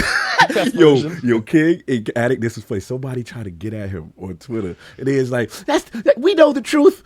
All you guys, you get the easy version, the press to help promote from the company and sales. And then, yo, Cowboy was like, yeah, Miyazaki really did all this for me.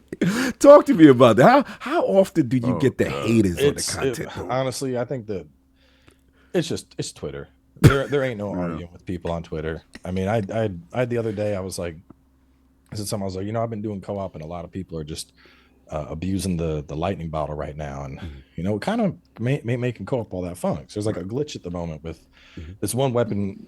There's because it's wasting your time. You're spawning into situations that they don't need you. They just want to show off. Like, yeah, well, because there's a glitch where you can aim the lightning bottle at the ground. It's supposed to do like 6 explosions in a long row. So it's good for big enemies.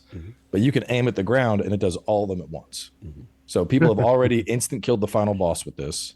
And it's like, like when I do co-op, it's like I think like, hey, I want to get together with some buddies. We're trying to play through the game.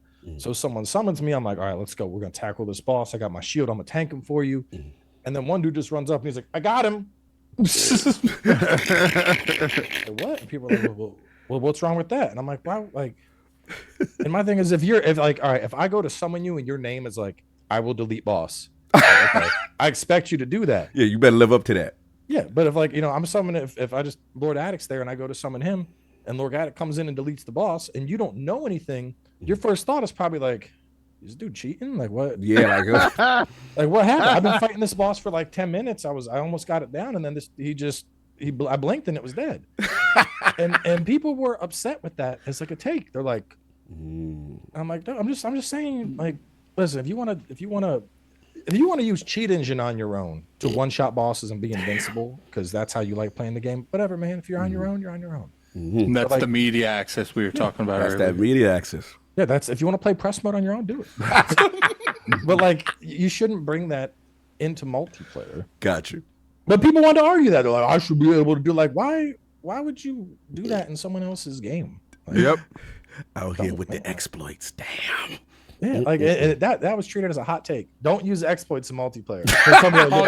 Hot take. Oh, you didn't get the memo? We supposed to play the game butt naked on the game. You're supposed to go in there with fists, no weapons, no magic, no summons. Pure way to play. Anyway, but the point being, there ain't no arguing with people on Twitter. Yeah, there's a tweet that goes around every now and again that perfectly encompasses Twitter, and it was like, you could tweet "I love pancakes" and someone else will come in and be like, "Oh, so you hate waffles?" Yeah, like, fact. No, that's not even what I said. Yep. That's real. That's real. That's Twitter in a nutshell, though, man. People they get on that app just to argue. Yeah, the echo chamber of that is Twitter. Yeah, that's what I do every day. You entertain the smoke. That's what it is. Yeah, you entertain. You like going back and forth. I'm bored, and I know how to excite a fight. So. You are the fight. You the problem. You the problem. Anyway. Whoa!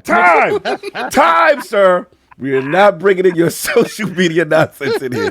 Anyway, I gotta respect Lord Cowboy's time. I want to make sure he's doing all right because I know some things. Yeah, I just said they're still setting up, so I got probably 30 minutes or so. All right, cool. It works. We got 30. Okay. Told you he liked combat. Cool. So look, let's get a little bit, right into some other stuff real quick. Obviously, there's I don't know if you got a chance. I didn't get a chance to get this to you, but Xbox had made an announcement in reference to the Amazon Fire TV kind of partnership. Just really They're playing it on the Fire TVs. Yeah. So it looks like, shout out to Xbox Wire. It looks like Xbox Gaming coming to Amazon Fire TV. Play more games, no console needed. And it looks like the Xbox app will be available on the Fire TV Stick 4K Max, and then the Fire TV Stick 4K 2023. And they said for $49. And for people new to console gaming, for those looking to way to play, it's a great low cost, convenient, and portable option for the huge library of games. So pretty much it's simple install the Xbox app on your Fire TV device, sign in with your Microsoft account to play. If you're an Xbox Game Pass Ultimate member, you have instant access to the cloud games. Not a member, join Game Pass Ultimate, connect the Bluetooth enabled wire controller and such, and then just start playing. So this was kind of a big to-do. King, this is your topic. I know you want to kind of jump this off first. So what's your thoughts on this, sir? Just when he thought Microsoft was in a boxing match, he turned it into a taekwondo match. He started using his feet. I love this. I love the fact that nobody saw this coming.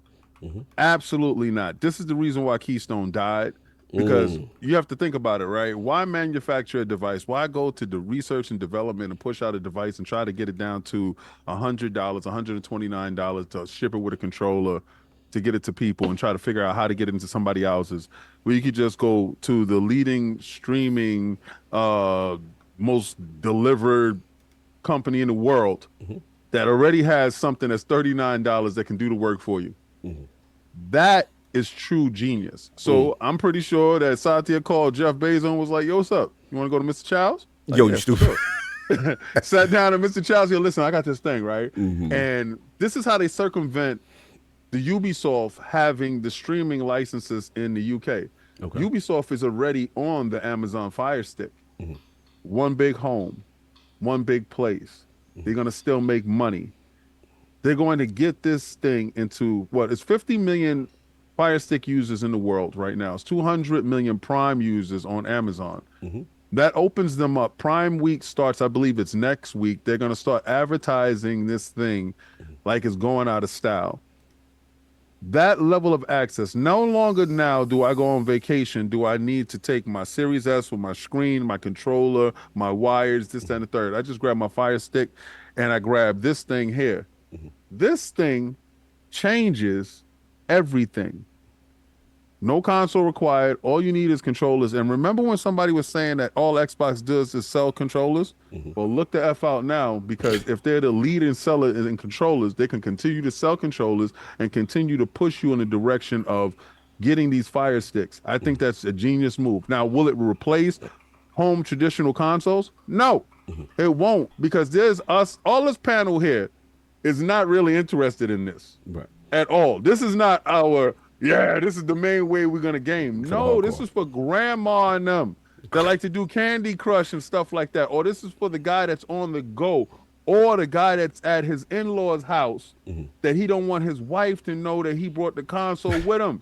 It's in his pocket with his controller, and he slid off into the, the game room, slid it inside, and he put his... Pause.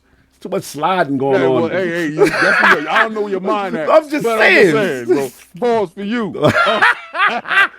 But you're the last person on this podcast to say I don't know where your mind at. Continue. Anyway, Addict. Anyway, I'm just saying. I think this was really a great strategic move, because they're trying to open it up to a larger user base, and nobody saw Amazon, but Luna was losing. Nobody saw Amazon saying to Xbox, or Xbox saying to Amazon, let's team up and let's make this happen. This puts that hashtag no PlayStation 6 really on the brink, bro. This is really, because it opens up a larger market. Now, when it's $40 to get in, this is crackhead prices. I ain't never seen prices like this in my life. I look for prices like this as a child. As a child, if somebody told me I was able to game on my favorite console for $40, and all I had to do was just deliver some flyers or mow some lawns to get $40, I had to get up $200-$300 back in the days. $40 and a controller, it's over. More gaming. No, look, it's a big announcement. Let's get a Cowboy on this. What are your thoughts as far as this announcement, this partnership, Fire Stick, Xbox? So it's a good idea, but my big concern with it is the same concern with cloud gaming in general. we don't really have those internet speeds in general throughout the states. Right. Europe, you got fiber everywhere, and not even like the fiber we have. They have like that 1,000 gig fiber. But like, and I have fiber here, but like a lot of places don't, and you pretty much need fiber to get like decent speeds on cloud gaming, which that would be my big concern. Especially for that latency, like especially the very latent base heavy games. Let's say, for example, like the fighting game community, or even FPS, right? You want competitive FPS. You know what I'm saying? If you want to be super sweaty with it, but I understand your concerns there. I mean, I'd put it on almost anything too. Like let's say you're trying to play Elden Ring on a Fire Stick, and you click dodge, and you don't dodge for like a second and a half. So heated. No, I hear these are legitimate concerns based on network connectivity and access. Lord Hargeet, I see you have come through, sir. Good to see you. See the that background, best-selling book right now on Amazon. What are we doing, sir? Let's talk about it real quick. I wish it were a best-selling book. It's best-selling to me. Continue. Yes, sir. So I've written a sci-fi novel. It's called Emergence. Nothing to do with E-Day, but it's called Emergence. You can pick it up on Amazon and Barnes & Noble. If you go to my link here, shop.chani.us, it'll point you to all the different Amazon sites around the world. Exactly. So how are we feeling though? How are we feeling about this Amazon, Fire Stick and Xbox Gaming, Cloud Gaming partnership? Look, like cloud gaming is a good transitional thing right now. I think it's a good idea to have it there, and I think it might be useful in areas where it's convenient, right? So as King was saying, it's not a replacement for a hardcore gamer's console. They're gonna go get their console or PC. That's where they're gonna play. Fair enough, right?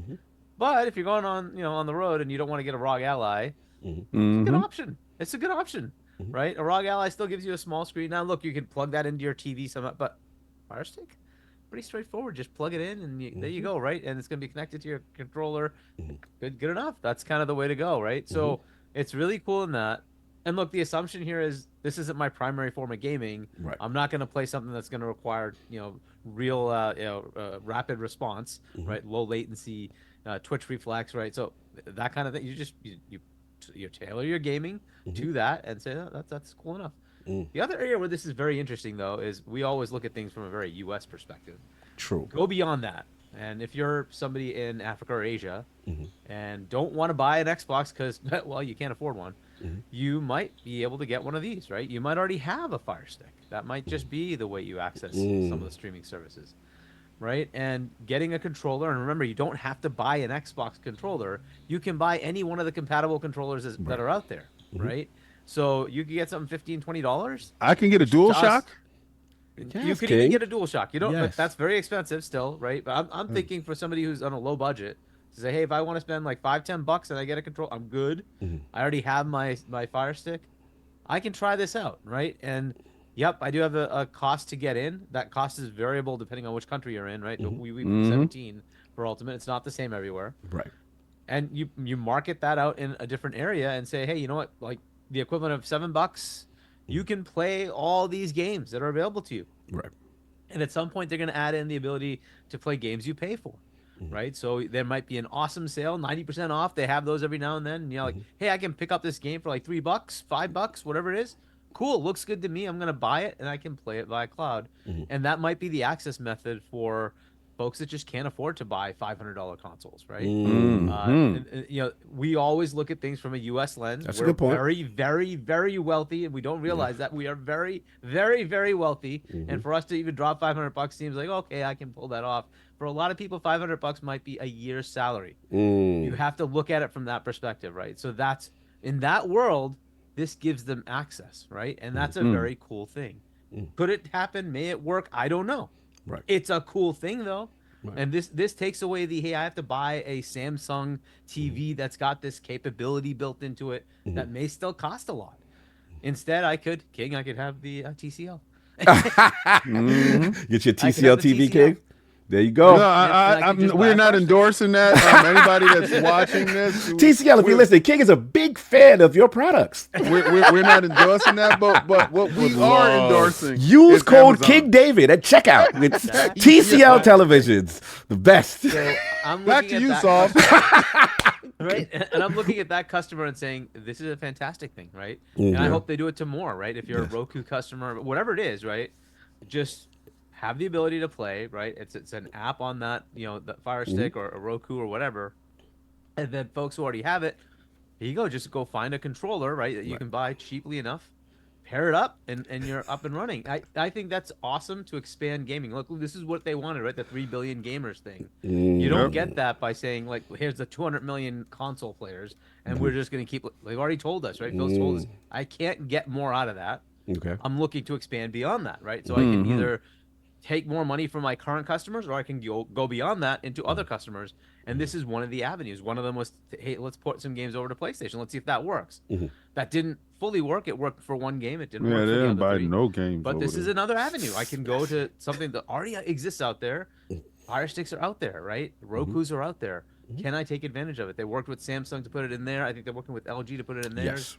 Eventually, would Sony work with Xbox to put an Xbox app? Maybe not, but you know what? A Fire TV works. You can plug that into a Sony TV, right? And now you've got that capability, right? So I think it's a great partnership. That's the kind of thing they got to keep doing, though, is partner with all these vendors that are already out there, right? People already have it. It's like, okay, my barrier of entry has become that much easier. Cool, let me give it a shot, right? Versus I got to plop down what's minimum like 400-ish for a PlayStation 5, minimum-ish like 250, let's say, for a Series S, right? So that's an investment for a lot of people in the world. I think this is a fantastic thing, and I hope it does increase people being able to play games. I know there's a financial part of this for Microsoft. I'm more interested in gamers gaming, right? So if they can introduce this to more people in the world, bigger community for gaming, that's awesome. I would love to see more of that, right? So I hope that's what happens with this, that they market this in other areas where it's a more affordable option for them. That's a fantastic option to take on. So I like it. I like this partnership. I'm assuming Fire Sticks will also do Luna. It seems kind of crazy that they wouldn't do their own. I was going to talk about that. Yeah, right? I was going to talk about that after. So, yeah, so I would say that, potentially adding in the other ones, there's GeForce and all those, right? So fair enough. Lord Addict, you are up, sir. Thoughts? Fire Stick, Amazon, Xbox, what's going on? I understand the reason to get into this. There's a lot of regions that kind of went away from console gaming. They do a lot of mobile stuff, so this makes more sense in that direction. Me particularly, you couldn't catch me dead playing a lot of this stuff streaming. This ain't true. You ain't gonna be getting your stream on Elden Ring, high latency. Good luck with that. If I have the ability to play something, standard or play it on just the physical version or just the non-streaming version, I'm gonna do that. And if I can't, I'm gonna wait till I get to a place where I can do it. Like, what if you stop? Like to me, well, even when we went on the road, when we go to like PAX, when I go to New York, go to LA, don't really play games like that a whole lot. Like, I'm gonna be honest, like unless I'm playing something at like when we have an appointment or something, like I play my Steam Deck occasionally on the plane, but most of the time I don't know why. It's just I'm just not a travel gamer. I'm just not like. Maybe if something grabs me before I leave and I'm able to take it on the road, but I've never like drove on the road and be like, I want to jump on and play Octopath Traveler 2 on the streaming service. Like you're not the target demographic. Not even remotely. But I don't think America is the target demographic. I think the bulk of the reason of doing this is to reach areas that they have had a hard time breaking into because these countries and the consumers in these countries, they don't play consoles. They play stuff on their phones. And, I saw an article where it said that the amount that phones are selling in terms of like AAA products is like really bad. So it's just like, the thing is like, we might buy Resident Evil 4 remake for $60-$70, but your average phone consumer that's playing games on phones probably not going to. Nope. Gotcha. So I do think that we are going to a point where stream is going to be more and more accessible. But as far as being on like your phone, I think in a way they might be trying to appeal to an audience that doesn't really care about the type of business model they're trying to put out there. Interesting. No, it's good counterpoints as far as, you're in the target demographic as far as them kind of setting themselves up for the future. Just want to do a mic check. I see my man's in here, Steel Rain in the building, debut in the room. He's got to zoom you. I just want to make sure. Yes, levels coming through clear. Levels are crispy, sir. Levels are crispy. No doubt. So really quickly, man, I know you just jumped in on the topic, but just real quickly, I don't know if you get a chance to see the announcement on Xbox, Amazon TV, Fire Sticks, no console required. How are we feeling about this, sir? I think it's their move. It's something that they've been speaking to for quite some time at this point. And right now it's all about expansion in as many ways possible. It's another option that doesn't take away from the hardcore. And I think that's the toughest part for a lot of us to grasp who have been gaming for quite some time. It's something I go back and forth with Pong and the guys about in the background, where Pong would disagree with me. He's like, man, I want Xbox to be aggressive. I want them to go about it the way PlayStation's been going about it. They finally got all the cards on the table, and I really want them to deal it out.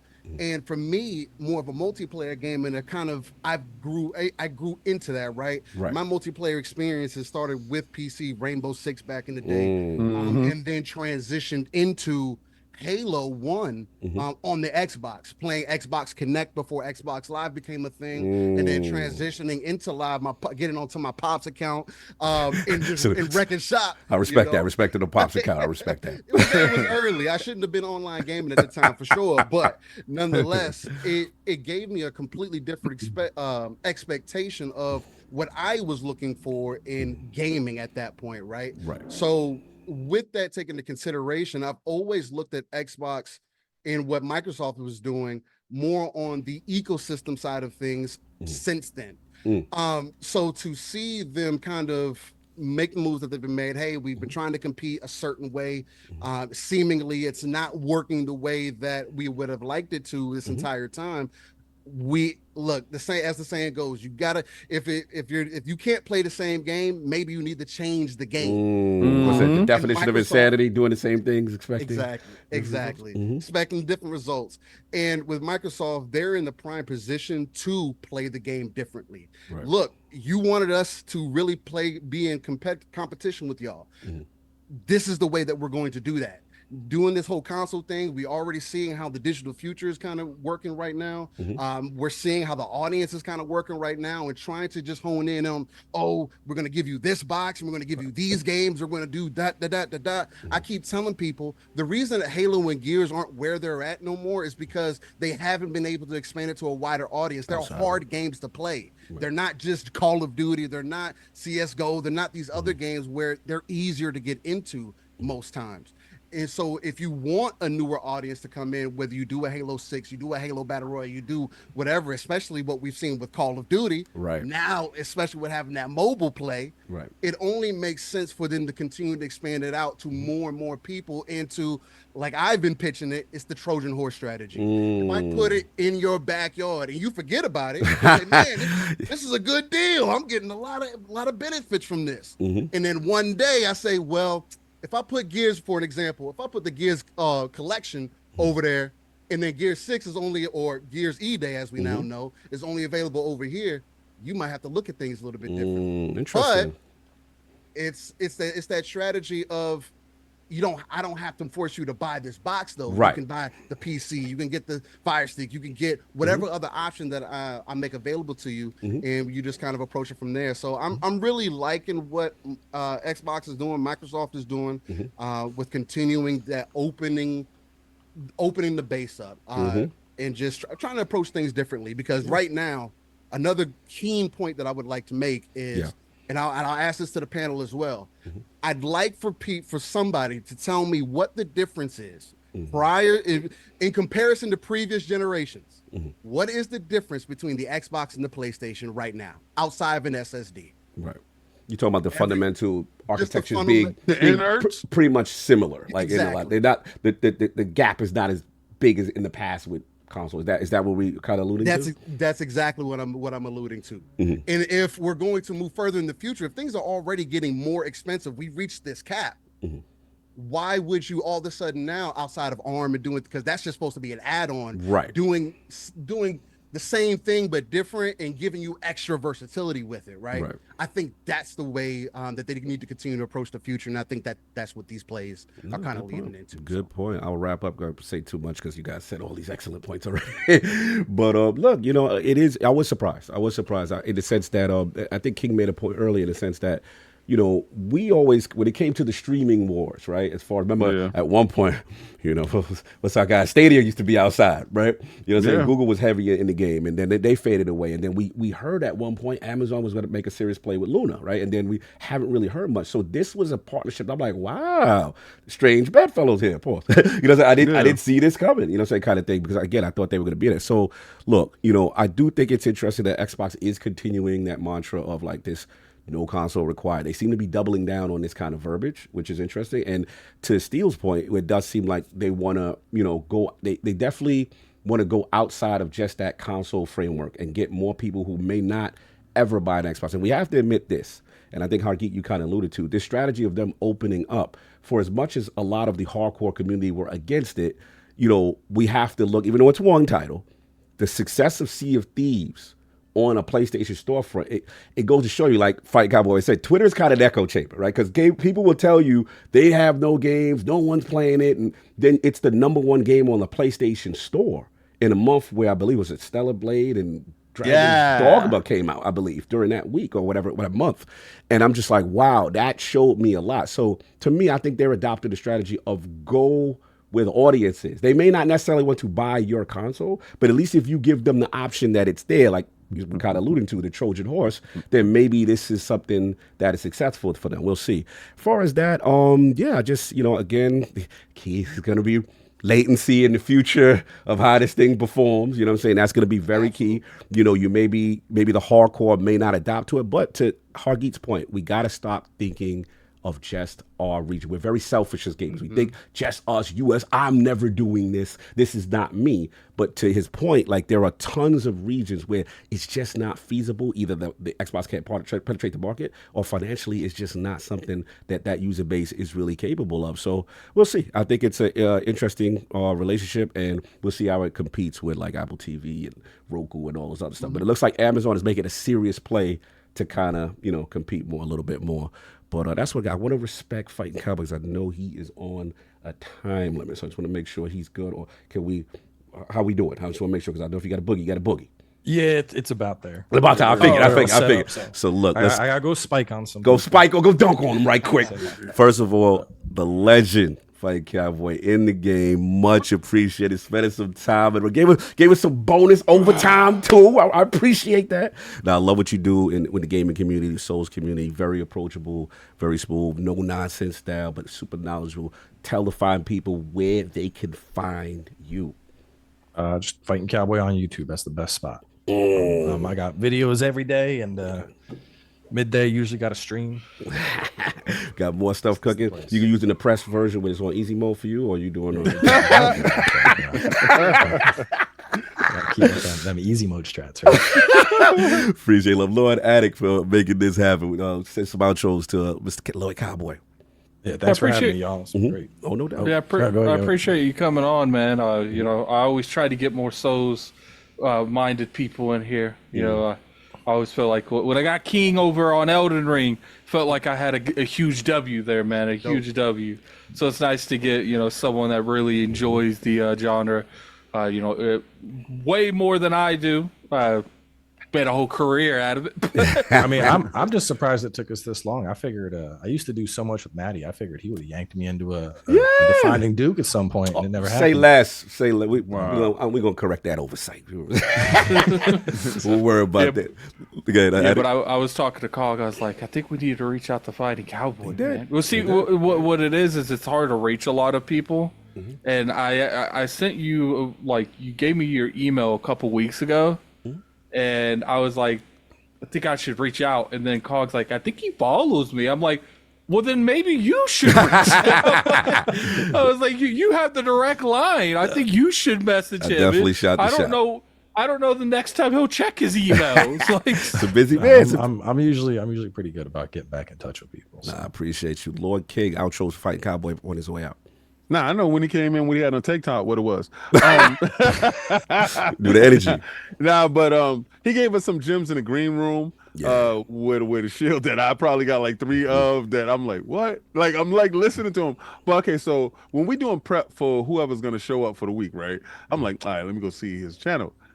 I said, oh man, I've been following his channel. I got a lot of your videos saved, guides. and a lot of your guys help me through certain stuff. Like when I don't want to bother Addict, I go to your videos and there's a couple of other guys.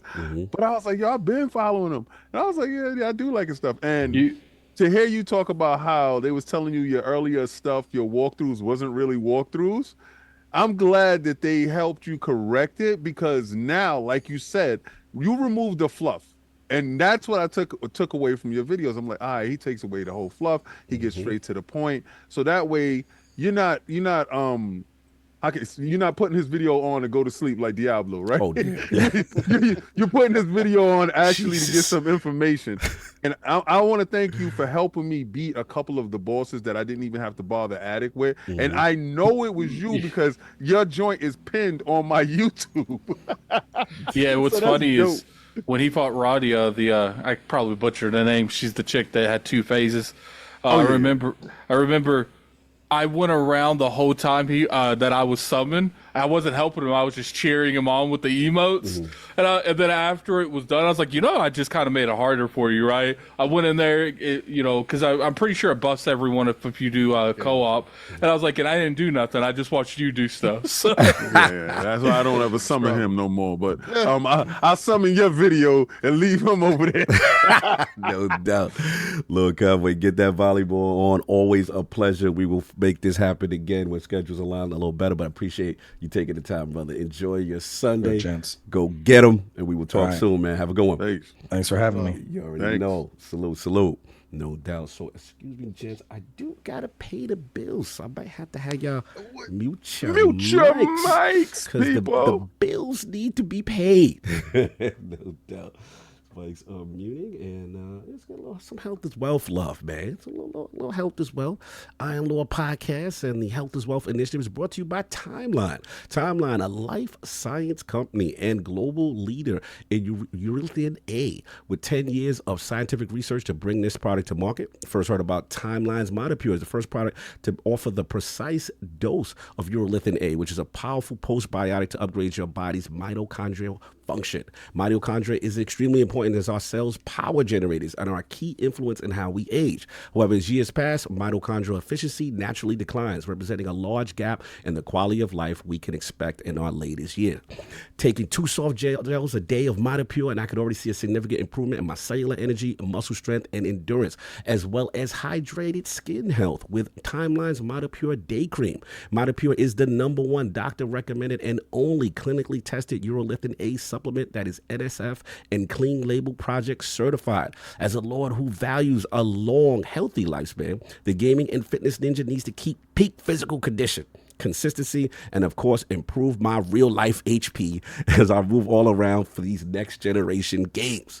Timeline has Mitopure in 2 product designs to fit your needs. Their berry powder, which is great to mix into your breakfast yogurt or daily smoothie, or their soft gel for those days where you are on the run and want a convenient grab and go option. So Lords, what are you waiting for? Timeline is offering 10% off your first order at Mitopure. Go to timeline.com/ironlords. That's timeline.com/ironlords. The answer to longevity isn't a secret, it's science. Salute to Timeline. Go get that. The link will be in the description. Pretty good stuff right now, man. I must admit, I've been using it for a little bit. Skin's getting a little clear now, look a little better. You know what I'm saying? So we try to prevent this aging, y'all. For the Elden Lords. This is definitely something that you should check out. So salute the Timeline for helping us out with the sponsorship there. And then we got some stuff we got to take care of as well. A little poll, a little what you call it? What else we got? We got a couple of Patreon questions. So give me a second here as we pull those up. Yo, Addict, make sure you clip it after he said that he got a Patreon stuff. All right, so check it out. I'm getting home, right? I get a package in the mail. So the package in the mail is that stuff, right? I'm like, the hell is this? Like, it doesn't say this is your sponsor, this is the read, this is that and the third. I'm like, so who sent me Anthrax? Yo. So I'm like, what the hell is this? And I'm looking at it, so I was gonna talk to you about it after when I jumped in, I was gonna talk to you about it after because we got stuff we talk about. And I, when you put it up at the screen, I was like, there we go. That was the sponsor. He was wondering, what came through for you. That timeline. That Mitopure. Yeah. I wasn't drinking it. I didn't know what was going on. I didn't know who sent it. So we got to start talking to our sponsor getters. We got a team that does the sponsor thing. We got to let them know. They got to start putting some pamphlet information. We are the sponsor. This is what the read is or something. Well, if you open said thing, there was pamphlet information. No, not mine. Not mine. But that's besides the point. Not mine. Don't call me out on air. Not mine. Shout out to Timeline for providing things that King did not read. Shout out to our group sponsor. I'll mess with you. Anyway, let's get a couple of Patreon questions. Shout out to Jack. He's got 2. All right, this is a good one. Everyone can get involved. If an evil wizard transforms you into a gaming console from any generation, which would you choose to be and why? And he says, note, you consciously aware that you are a console. You risk dangers of each as being a console. For example, Xbox 360 Red Ring of Unalive. So he kind of put slander on we can't pick 360 if we value our health as a console. So let's start with the Lord's first. Addict, what console would you be from any gaming generation? Probably the Series X. Or Jason Bond in the team. Yeah, because I feel like if I can't pick the 360, right, can't pick the 360. Like this Series X, plays all of them, essentially all of the series, all of the generations. Obviously, it doesn't play every game, but I didn't play every game, so why should I care if it plays every game? So back, it plays Series X. Nah, just a Series X. Okay. We don't claim little man. We ain't claiming. You ain't claiming. Why? No, I've never claimed little man. You ain't claiming little black man, little white man. They ain't different colors.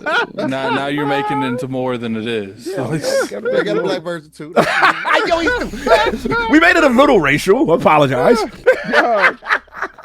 Yeah, so I think the Series X.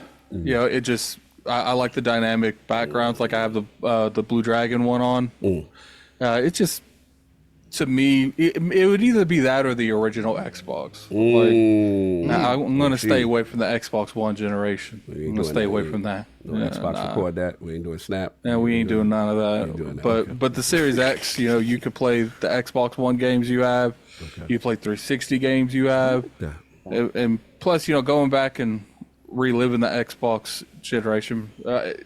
So be real, it's the only reason I do that, so I can play Fable for the first time again. All right, and I'm about to play a new Fable for the first time here, or playing the next year. That's true. So I don't really need to go back and do that. But yeah, I would say the Series X. I like your thought process. Lord King, what are your thoughts on Jack's question? Which console are you going to be? I'll be the Turbo Duo. Wow, we going PC Engine? Yeah, I'll be the Turbo Duo because I was gonna say Super Graphics, but then I would miss out on Gates of Thunder and Lord of Thunder and all the CD games, Eve Book 1 and 2, all those wonderful games that I got a chance to play, R-Type, and I'm just sitting here thinking about my gaming experience and where I had the most joy, and the most joy ever was when I unboxed my Turbo Duo, the Japanese edition, the white one, and I was able to put in my Hue cards, and I was able to put in my CDs, and it was just like the all-in-one stop shop. They always had the best music. They always had the built-in speed control, like the rapid button press. I don't know. For me, Turbo Graphics and NEC, I thought that they were the best. They were better than Nintendo. They was better than Sega to me. Introduced the Turbo Tap, right? Did they introduce Yes. They did so much stuff that was so different, so much out of the box, and they were leading in Japan. And this is why I could tell dudes, like, it don't matter if you're strong or not. If you're only versatile in one form, when change comes, you're not able to make change happen. You're gonna go the way of the dodo. And but if it's one console that I could be, it's just Turbo Duo. All right, fair enough. Lord Steel Rain, you've been living split screen with my bro Pong. So I know this discussion, man. I don't think this discussion ever come. You physically being a console, what would you pick? I feel like Addict took just the immediate answer. I know he took it going.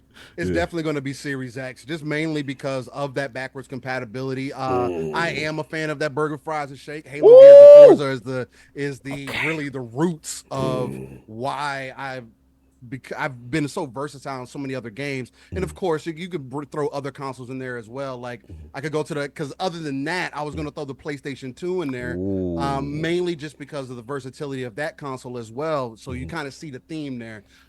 Fighters were very major for me back in the day. But yeah, if I got to be thinking about it right now, I got to go with my burger, fries, and shake, guaranteed. I like that. Like to get that value bill, baby. Get high quality. Okay, that's what we doing. Lord Hargeet, what are we doing? If you are going to be a console, which one are you going to be? This is a tough one. It's tough. You've got a lot. Thinking about what King said, right? What brought the most joy? I mean, that 360 is really hard to beat, but if I had to pick one, I'd probably say the NES. Ooh, it kind of brought in that new world of graphics, Facts. new world of capability that went well beyond like the Atari level what we had before. Man, that was such a change, and like the games that came out, so good. That like introduced you to new things that you could do. It was so cool. So it'd be that, or it would be the 360. I don't care about the Red Ring. Because of the I think that was the pinnacle of gaming. As far as how many things we got, how many new genres games, and like just think you got the Assassin's Creeds, you got like the Watch Dogs, you got like the Borderlands, you got Mass Effect, you got BioShock, and the Elder Scrolls games. I could go on and on, not to mention the entire Gears trilogy. And it's such a freaking unbelievable system that gave you such unbelievable games, right? It's gonna live a short life, but it's gonna be you're gonna go out in flames. Exactly. I don't care. But we can wrap them in a blanket, though. Freaking crazy. Yeah, right. You live so freaking crazy when the 360 comes out. But I like the Series X because almost all of that is BC, right? But in the moment, you live your best life. You live that moment. I feel that. Year like 2007, when all that stuff's coming out. Like, yo, yeah, you're right. And I'm not even mentioning like you have Rainbow Six and Gra and like all the things that just. That's the first time we was using the comms with and telling them in the Rainbow Six, advance left, open the door, breach and that generation was so crazy, and it had Halo 3, right? And we had Uno with the camera that we ain't gonna talk about. We don't talk about Uno with the We don't camera. talk about Uno after dark was wild. Many Xbox after dark.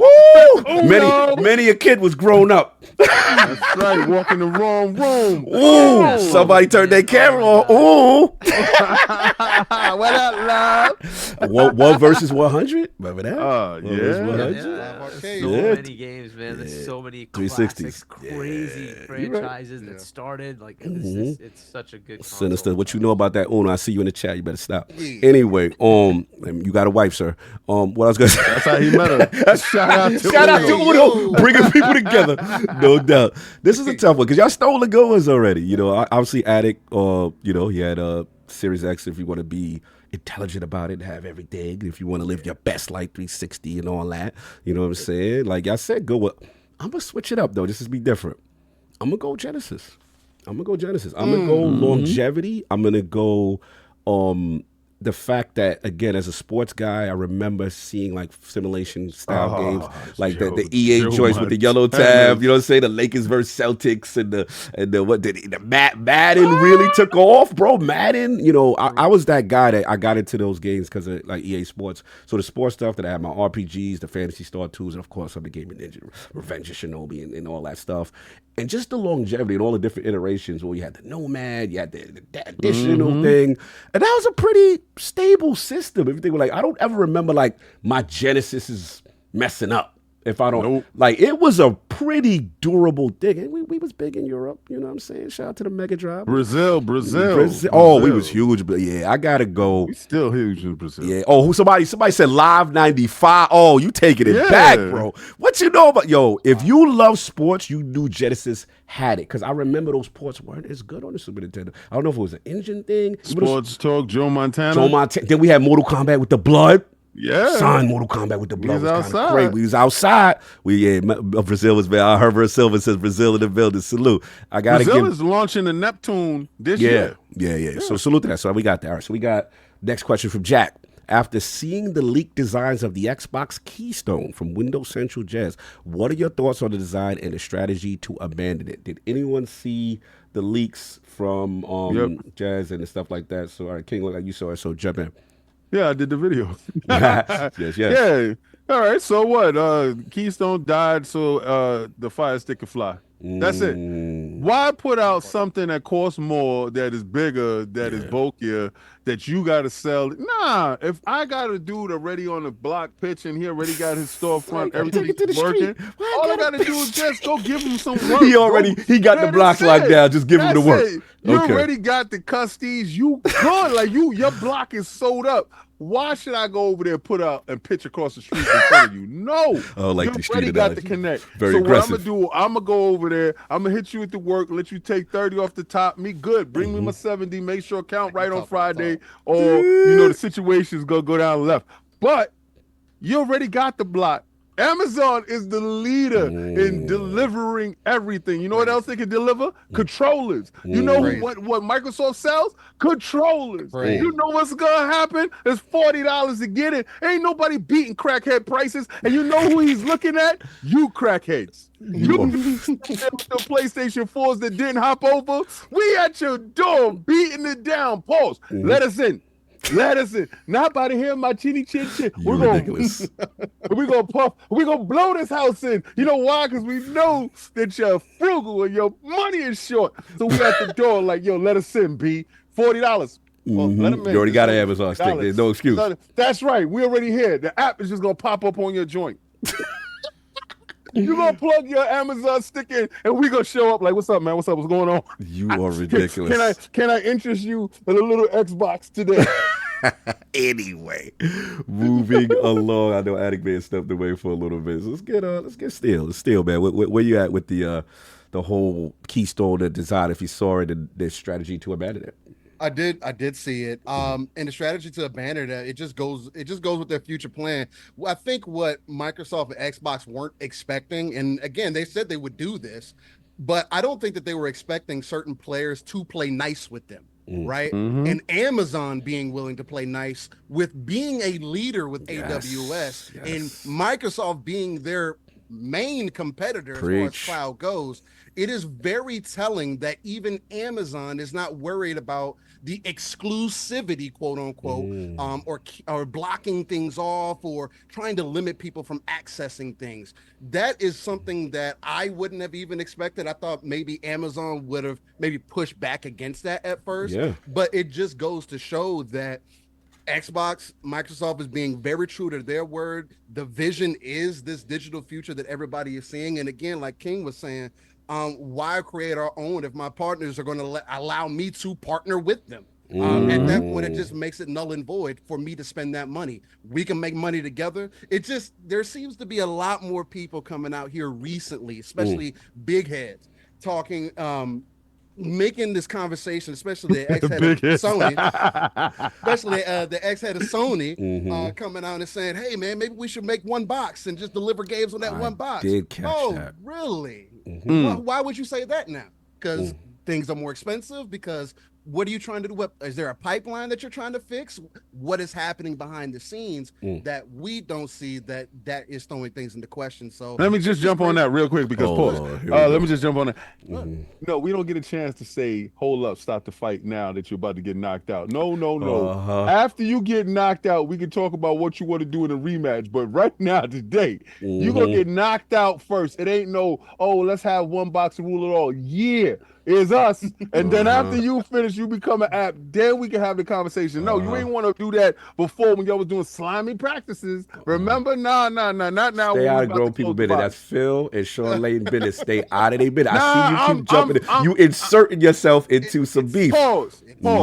He inserted himself into the conversation. Go play 10 cents. Oh, so you didn't like him. Right. Oh, why you had to throw the 10 cent on him? Why you had to throw the 10 cent on him? Listen, Sean. They kicked you out. We're gonna beat them up. And we got the revenge for you that you couldn't get. Let Phil handle his own situation. That's right, Phil. Knock him out, Phil. Knock him out the box, Phil. You were ridiculous. Knock him out, Phil. We're not doing that. We're not doing that. Let those men. That man want to click on memes. That's his business.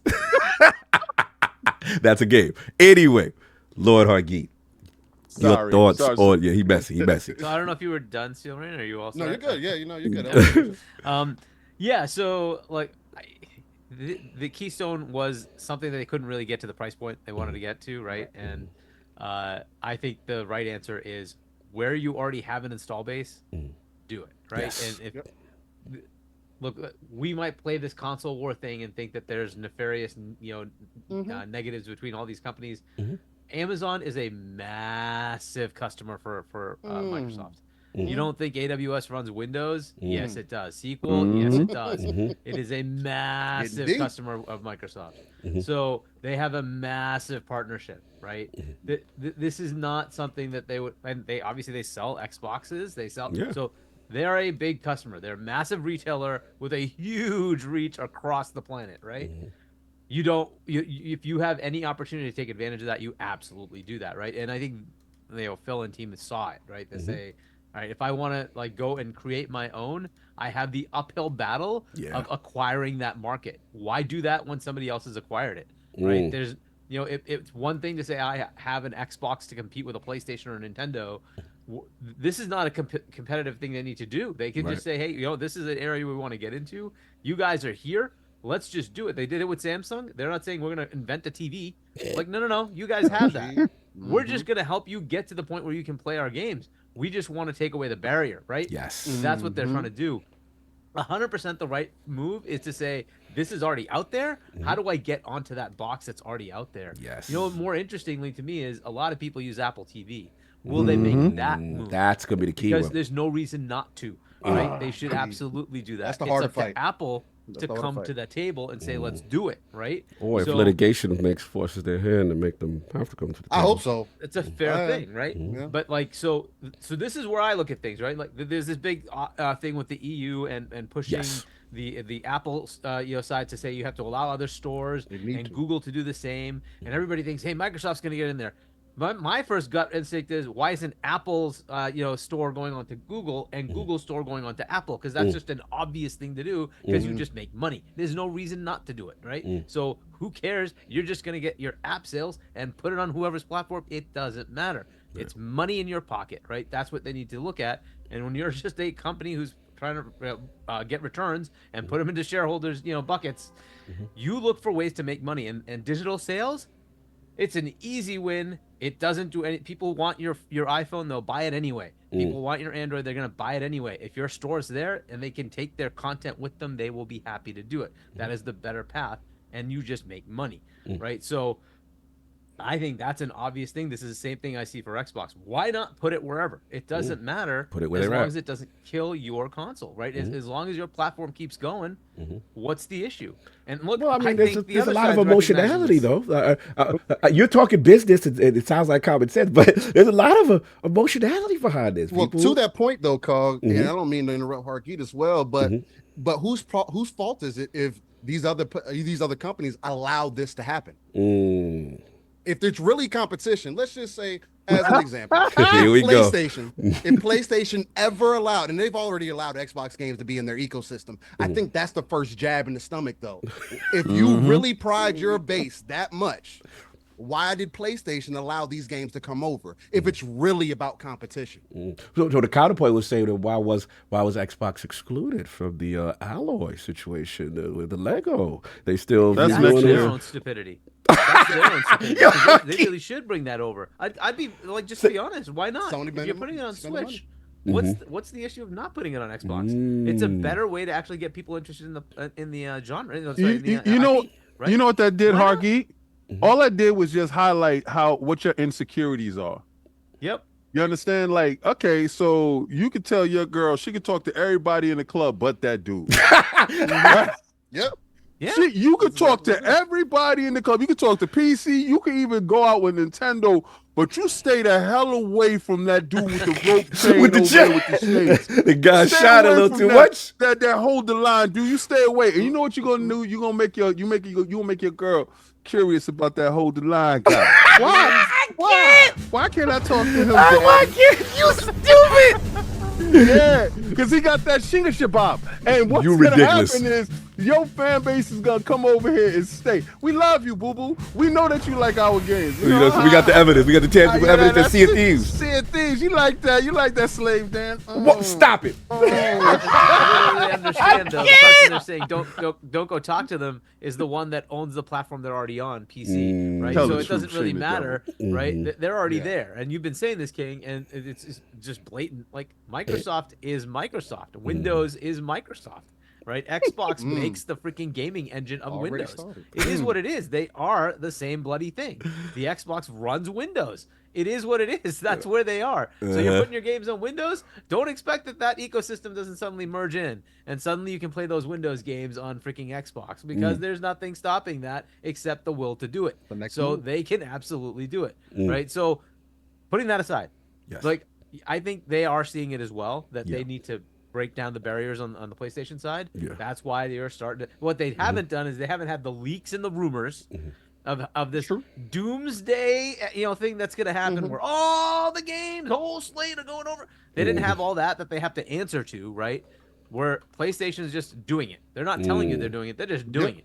They didn't Slate announce game? that, hey, we're going to put games on Switch. They just did it. That is true. Make it. What is it? That's the way it PlayStation is. They're Publishing just doing it. LLC? That's what we're calling it now. Yeah, we love Whatever that you wanna place. call it. We love Right? that place. Call it. All right. But they just did it, right? And I think that's what's going to keep happening. It's just suddenly there'll be one day there's a game besides MLB The Show that just comes to Xbox. And you're like, that's what right. the heck just happened okay. there? I see what you're Just saying. And they won't announce it. They won't tell you that this is happening. It'll just happen. Do it. All right. Well, enough. We It got is what one. it is, right? We have one last. I'm sorry. Please finish, Hargeet. I'm sorry. So anyway, so as far as Keystone, I understand why they didn't go forward with it. It didn't make financial sense. Yeah. It totally makes sense instead. Make the partnership, and this might have been in the works for like a year. We yeah. don't know the legalese, right, for all this Good stuff. point. It might be like, so they said, can this? Let's go talk to Amazon. Let's make that happen, right? Let's go talk to Roku. Maybe that's next in line. That comes up 6 months from now. Easily. Hey, we got Roku on. Oh, you try to on box as well. Apple in. You try to get Roku too. You try to. Yeah, then you That's why I start to say talk do to Apple TV. Bravia TVs. Let's talk to Bravia. Yeah, and to be honest, Sony should be okay with it, right? Because if Microsoft's working with them, they're going to create the technology that will work with their own PlayStation network as well, right? So Yeah. they should take advantage of everything they can get, and why not? So to me, that's a good thing to do. Again, if they don't want to play console war stupidity, right? Ultimately, it comes down to how do I keep my market and expand my market to keep making money. And if they just want to make money, the obvious thing is sell it to more people. That's the right answer, right? For engagement, more money. Shout out to What Away So- Drag. He said that Bravia 9 ain't covered. All right. Right. So anyway, so that's my thought. And what you the got. Keystone, it was the right thing to just get rid of it because it didn't make sense to go acquire a customer. That why would they buy this? It's got the Xbox name attached to it. They're expecting to be able to play games. It's not native. It's all this confusion. Yeah. Why do that? You already know what a Roku does. Yeah. Nothing native on Roku. It's all streaming, right? You already know what that does. You already know what a Fire Stick does. It's all streaming. So that's what you're getting. You're just streaming games. Fine, fair enough. I think that's a great model. Work with all those players, and that's why I say Apple TV. You should do that too, right? Because that's like 50, 100 million of those out there, something ridiculous, right? That base. Like, why not? Like, take advantage of it, do it. It's just the right path. Everybody, every screen, everywhere. Exactly, right? No, I feel ya. Exactly, right? They've put stuff on Nintendo. They've put stuff on PlayStation. There's no reason to not get these other ones and just get out there, right? Eventually, you'll see it on the phones. That it'll be a much bigger, capability there. Right. That's still litigating because of the transactional issue, right? But you can't buy stuff and not give Apple the money. And they were like, "Oh no, we have to vet every game." Whatever. That's a whole bunch of stupidity. Hopefully that goes away. But yeah, I think eventually that's what they're looking to do is like get everywhere. And ultimately, if you look at Microsoft's strategy, like the playing the wars thing, is what Bomber did. And that was not helping Microsoft. It was actually stagnating their business. And if you look at what Satya came in and said, Wow. I don't care where you are. I Yeah. want you using my stuff. Yeah. I don't care if you're on Linux. Cool. I'm going to put my stuff there. You're on Mac? Cool. I'm going to put my stuff there. I don't care where you are. I'm going to put my stuff there. I want you I don't to like you buy putting your stuff my, there. my Right? So product. too much stuff. Well, You let me do it though. Put my meat in every freezer. Nah, keep your meat off people's tables, sir. Nah, the meat going That way into it'll every Keep your freezer. meat to yourself, sir. Got a meat delivery today. We don't want that beef situation, sir. Well, but like, and you look at that situation and you say, well, okay, what's the negative to that from a financial perspective? The company has been just skyrocketing. It became the most valuable, now supplanted by Nvidia, right? Because of AI, right? It works. People buy it where they want to. Like they use the software and they use it where they want to. That's great. It gives you more customers. I think that's what Satya's vision is for Xbox. Eventually, people just have to get to that point of it doesn't matter. Right. To the point of Sean Layden. That is where things are going. The answer though is it's not going to be PlayStation or Nintendo. It's going to be PC because PC is the ubiquitous platform. Right. It doesn't it's going to stick around because people will want to tinker. And when you take that and say, hey, marry the Xbox UI to PC and just make that available to anybody, right? Because now you can buy an Asus, you can buy an Acer, you can buy you can buy a Lenovo, you can buy a Dell, you can buy an Alienware. Don't care. It'll be an Xbox device that boots up Xbox, but it's running Windows underneath it anyway. And so all your gaming from your Steam, your Epic, everything, it's all there.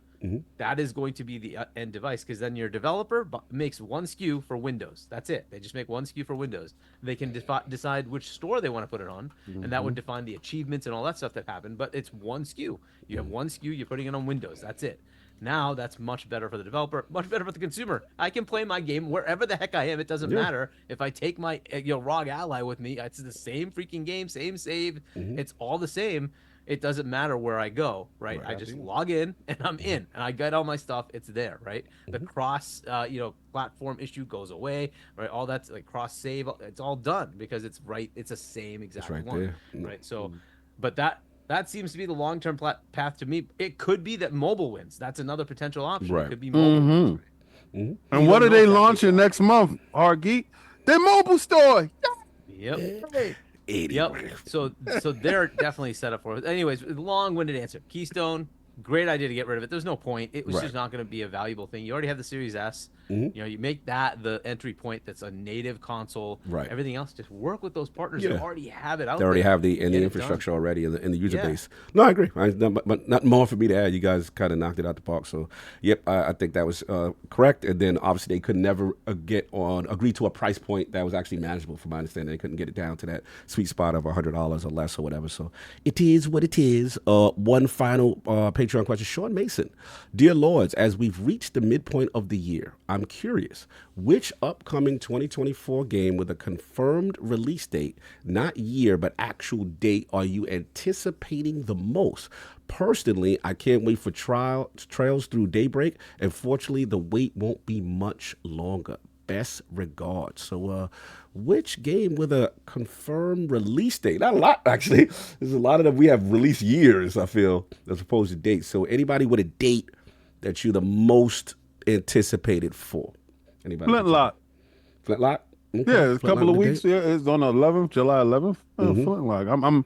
I'm super amped for it. I was curious about it, and I saw more of it. Somebody told me the demo was up on Steam, and I was just like, nah, I'm not gonna jump on that because then I have to go through the big screen mode and all that other stuff. I can wait, but it's Flintlock. Flintlock actually, every time I look at it, more and more it impresses me.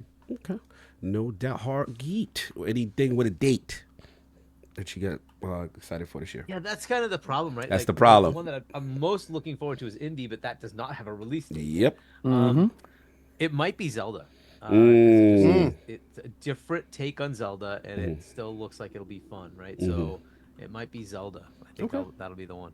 No doubt. Steel with a release date. A game with a release date right now that's the most anticipated.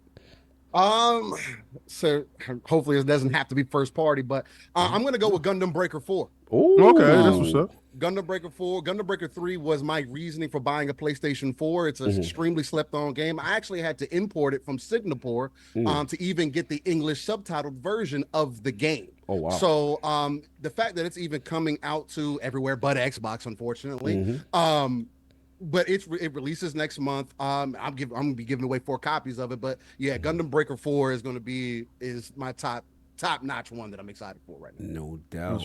Addict is back. I need a game that you're most excited for, Addict, that has a release date, not a year just yet. So you can't pick, Valve. You can't pick, any of joints. What you got? Thinking here. This game, actually, I'm going to go with this game because it caught me off guard and I think I was going to like. But I'm going to go with Star Wars Outlaws. Okay.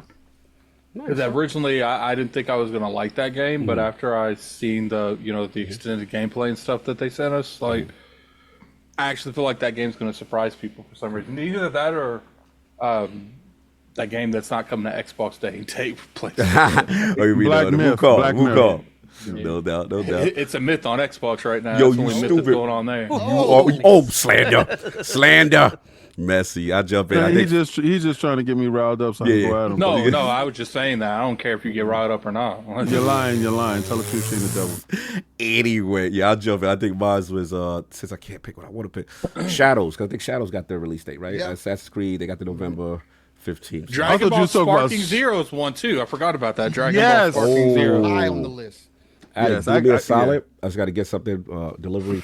If we could take care of the super chats for me. You've been marking the ones you've been reading? Yeah, I only read the first, so you got a couple. Okay. I'll be right back. First, I'll put a logo in the chat, man. Put a crest in the chat for Snipes. He gifted 1 membership chat. I don't know if Cog read it, but we're reading it anyway. $5 super chat from Danny Passion. I guess he's got passion. I'm over 500 hours on the base Elden Ring game. Over 200 hours in Sekiro. 1K out of 1K achievements on both games, but the final boss on the DLC is unfair. Beat him in 30 minutes. Maybe it's just you. $5 super chat from Lieutenant Hulk. Sony just cut 250 workers responsible for physical media. Should the ponies, I assume he's trying to say, be worried? And what is the Lord's opinion on this? I don't care. I've been digital for years. It doesn't, physical media going away doesn't affect me anymore. Now, I understand a lot of people like to collect, but we already seeing this. A lot of indies don't have physical releases. Hellblade didn't have a physical release. This is something that's just going to naturally happen. It's happened in every industry, to be honest. Right? But what about, I think they're thinking about movies as well, right? That's more about the movies. That was the Blu-ray movie thing.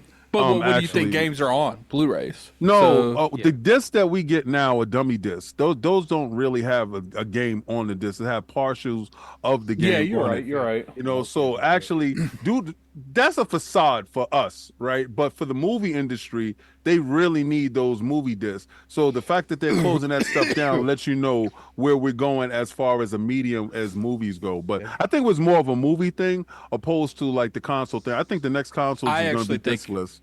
I actually think it was everything. It's going to affect the movies more than anything, but I think that was done for everything.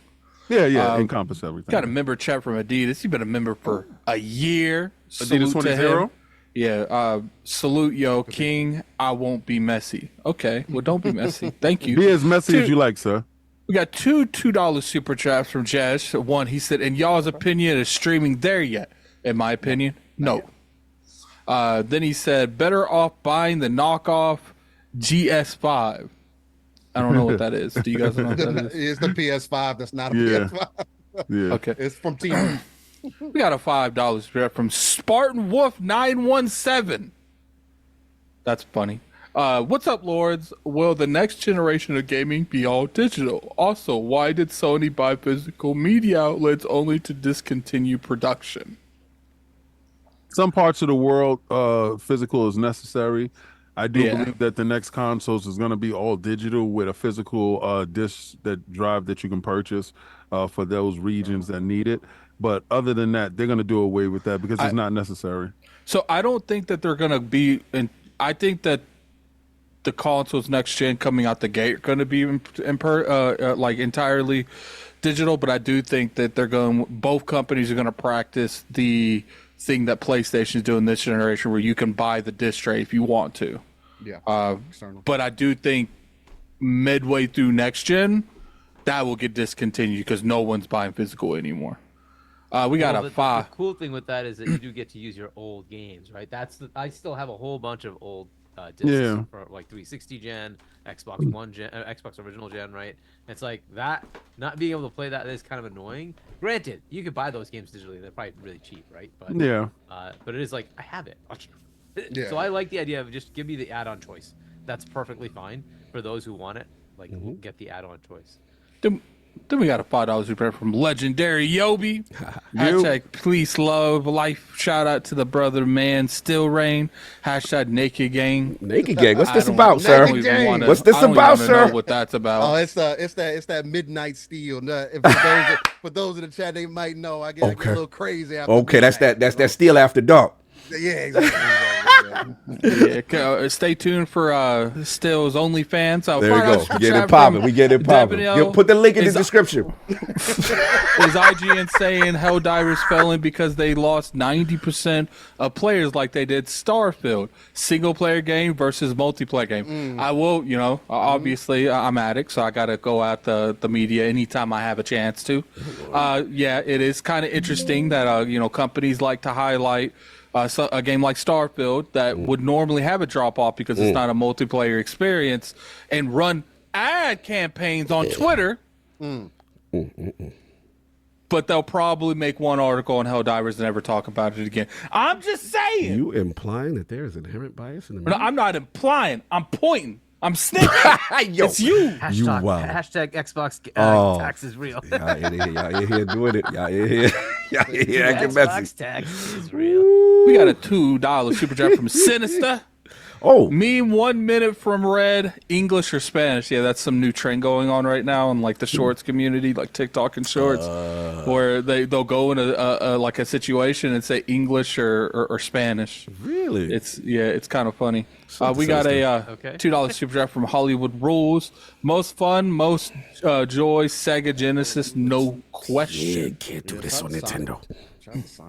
That was my old fanboy days. Okay, so the $10 spread from Dr. Strangelove. It doesn't look like this is a Let's pause. You notice when Saul is not here, like it's a more normal chat. Like you notice the energy is different. We ain't getting nothing crazy. They like a little Saul. Yeah. I've been playing. To go say that. Now we're gonna. I know that's gonna get crazy. Yeah, you're right. I spoke too soon. I swear. Yeah, it's just that Attic is right. Strangelove, we never see like normal conversations from him. So this is interesting. Continue.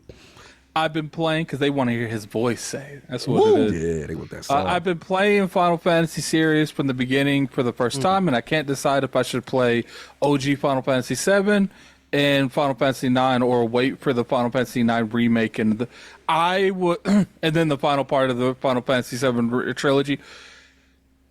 I think that we're going to get a remake of 9 like sooner rather than later. Okay.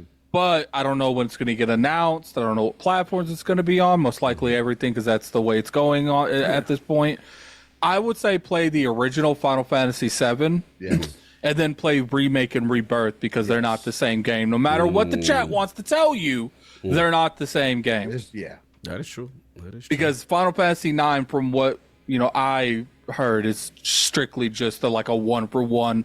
Maybe they'll put in some extra content just for the hell of it, but for the most part, you're going to get the same experience from Final Fantasy IX. Like Remake and Rebirth, they're not the same experience. 9 was on the leaks, right? That was on the NVIDIA leaks? Yeah. Everything on that leak has came true. Yeah.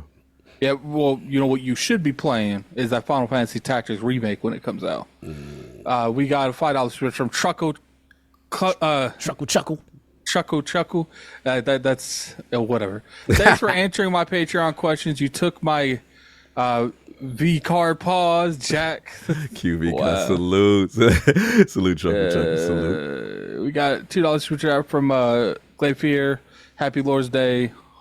Hope all is well with you guys. I appreciate it. Then we have a $5 super chat from Legendary Yobi. Please bring back Still for a future episode for the proper lordly introductions. The legends deserve the magical gold carpet with Cog's crispy. Yeah, we're gonna do it. We're gonna do it for sure. We got to. He actually doing me a solid. This was a last minute ad, and he came through. So we got to give him the official rollout the right way. You know how that go. Much love. No doubt. What else we got? We good? Yeah, that's it. All right. So we do got a couple more things and one more bill, but let's do the couple more things first. So Last week's poll results are in, and the people have spoken to the question: with the initial reception and success of Elden Ring Shadow of the Erdtree DLC, how do you feel about some mixed reviews regarding the game's difficulty?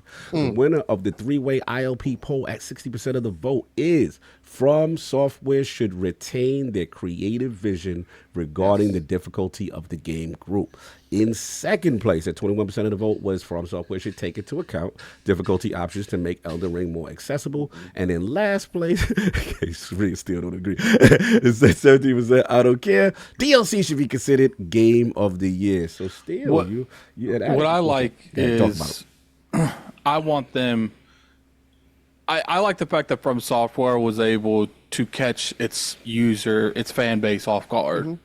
Like, and you don't see that too often. Most of these games, you know, Elden Ring came out, no one really had these many issues. Like when they went in there and they doing like 200 damage to the first boss. You know, it checked a lot of these people, especially these people that have like these broken, you know, one-hit mage builds. Like people are like, oh, you know, there's plenty of mages one-shotting the last boss. Yeah, because they're one-shotting it. Try to do like an attrition battle with the boss using magic. You know, a lot of these bosses will not allow you to unless you go in there with some broken build because most of them are scripted to be right up on you very fast and not let up at all. Fair enough. Steel, your thoughts? You seem like you're very passionate about that subject. Well, I'm passionate about devs just making their game. And if Miyazaki says, "Hey, I don't want to give people, this is the game that we've made. Either people can fall in line or not." And just like the Helldiver 2 devs said as well, a game for everybody is a game for no one. There are games out there, again, like others have said. Gaming is for everyone, but not every game is for every gamer, and that's the way it should be. I don't need RTSs to all of a sudden become action games. I don't need turn-based strategy games to all become action games. I would prefer some of them too, because of my love for those games. But do you think that some of that's speaking from a position of entitlement, like people feel like they should be able to play every game, doesn't matter? That's exactly what it is. Because the reason that I won't pull up on like From Software to change things for the people that want to change is I didn't want Square Enix to change Final Fantasy, and they did. And they're trying to make the game for everyone, and in my opinion, they made it for no one because the base space feels isolated from the newer games. Sure, it might have picked up some of a little bit of anticipation because of 16 and the way they presented the story and stuff, but the game didn't sell to their standards apparently. I haven't heard one Final Fantasy fan say they really enjoyed that game, like to the point. The thing that I'll push back on that at least a little bit is that's them changing how the game works fundamentally, right? While still keeping some of what made Final Fantasy what it is. Now, with them going more action-based like they did starting with 15, and to be real, Final Fantasy 15 actually sold better than most of the Final Fantasies that came out up to that point. So as much as the hardcore Final Fantasy fans, and again, I can't speak from that perspective. Yes, I come from Final Fantasy back in the day on PlayStation 1 with the quadruple discs and all that, and that was super dope. But I liked what I got out of 15. I'm probably gonna like what I get out of 16. What I like about Final Fantasy is that fantasy element, me seeing things that I typically don't get from other games, that way over the top nature. Now, I do think that they need to understand what their fan base may be looking for and expand that out. But as you're seeing, even the hardcore, whether that be because of the game style or whatever the case, I think that's definitely a little bit different from, or a lot different than just difficulty on its own. And that's what people are asking from Souls games. Hey, this Souls game is too difficult for me. For example, shout out to David Jaffe, but he was making a point like, oh, well, if they gave me an option to slow the game down, I would be able to telegraph, because I'm older, I can't pick up. And like, I understand where you're coming from. And it'd be dope if they said, hey, for accessibility options, we give you these things. But that's not what that game is for. The game is meant to teach you a lesson. I love the essence of what games used to be. Learning the game. Right. We've gotten away from that. People just get into games and they press one button. That's what people complain about all the time. Right. Oh, this game's too easy, or oh, you just put this game on. Oh, you just give me difficulty. It could just be hard, or you can just not play this game because maybe it's just not for you. No, I get it. And as a person who doesn't play these games, I will say this though, like there's as a gamer, there's a joy in the sense of conquering your greatest challenge. And there's that moment in the beginning when you think there's no way I can do this. This is impossible. This is unattainable. But when you put it together, and we had Cowboy on just again, you're getting that knowledge, and then you start to see what works in the pattern. There is a sense. It's like watching a young brother like Addict put me on to, was at Kai Sinet, like seeing this guy who doesn't really play these games at all, just learn the culture, and then to see his success, no matter how many times he's tried, and then he does it. It's one of those feelings in gaming that it's a truly special thing, and that's through the pain, that's through the joy, that's through getting through those difficult adversity situations. So I get it. You know, it's funny. Kai got all the way up to the last boss and the DLC, and he hit such a wall. He was stuck there for like 40 hours. Yeah, because he wanted to beat it in 100 hours, and he beat it in 99. That's real. That's real. All right, and we got one last bill to pay before the final topic. So I'm gonna need y'all to mute your mics right quick while we do this thing here with PrizePicks. What is PrizePicks? PrizePicks is America's #1 fantasy sports app with more than 5 million active members. It is the most fun, exciting way to get on the action while you watch your favorite sports and players. You can now win up to 100 times your cash on PrizePicks with as little as 4 correct picks. The months of June and July are huge for sports, and it's also on PrizePicks. Cash in on Major League Baseball, the Summer Olympics, and women's basketball heating up with stars like Caitlin Clark and Angel Reese looking to make names for themselves. You could win up to 100 times your cash just watching them ball out. For my gaming lords, PrizePicks offers exciting action with several titles across the esports landscape, including Apex Legends, Valorant, League of Legends, Counter-Strike, and of course, Xbox's own Call of Duty. PrizePicks offers all maps for every match and key stats like kills, headshots, first bloods, and many more. Testing my skills on PrizePicks this season is the most exciting way to play daily fantasy esports. If you have the skills, you can turn $10 into $1,000 with just a few taps. This MLB season, the star players mean more on PrizePicks, from lowering select player stat projections on Tuesday to help your lineups hit, or getting your entry fees back if you have a losing lineup on Fridays. This week on PrizePicks app, I've been having a lot of fun running with New York Mets' finest subway sweeping New York Mets and the polar bear, fix your face king, Pete Alonso for more than 6.0 hit a fantasy score average that includes home runs, singles, walks, and all major hitting statistics. Also on the PrizePicks app for Call of Duty esports, I've selected my man Scrap for more than 26 map 1 kills, and I'm also taking the breakout rookie Lens for more than 22 map 3 kills. So my fantasy sports and esports lords, what are you waiting for? Download the PrizePicks app today and use code IronLords for a first deposit match for up to $100. Again, download the PrizePicks app today and use code IronLords for a first deposit match for up to $100. PrizePicks. Pick more, pick less. It's that easy. You can unmute your mic, Kings. I just wanted you to stew in that when I picked on PrizePicks and we had to sweep them Yankees up out of here. How you feeling? I'm feeling fantastic. The fact that I'm not a Yankee fan until they make the playoffs and we in the playoffs. Okay, I don't do that regular season, 192 games. Nah, you gonna belittle us? You gonna belittle us now? No, have fun doing what y'all do. We matter when it get hot. I knew it was good. Right? Y'all are what front runners? Front runners? Runners, like you're hot and early on when the pitches aren't loose yet. Y'all are hitting great home runs. Y'all don't never notice that about the Mets. The Mets always nice when it don't matter. Why you gotta bring up the facts though? Why you gotta bring up the facts? This is my moment. We swept y'all. Listen, you got to take off the whatchamacallit. I'm taking it off. Right now because I don't want the sponsors to hear me. You know, and shout out to the Mets. Shout out to PrizePicks though. Hey, yo, Mets, keep doing your thing. If y'all want to sponsor us, God bless. You know what I'm saying? But you know, when it gets time to the playoffs, you know what y'all do. Look, we got OMG. Oh, don't do that. Don't do. We got my man Reggie OG. Millie? Yo, we ain't doing that. We ain't doing it. But I just please accompany your every time you come to ILP. Just make sure you bring a broom with you every time you show up. I just want you to bring a broom. Fuck that. You messy. You coming for Hargeet? That's Boston. You coming for him. Oh, yeah, Bill you coming for that? That's a sore spot. Who's the other dude that let the ball go between his legs? You're ridiculous.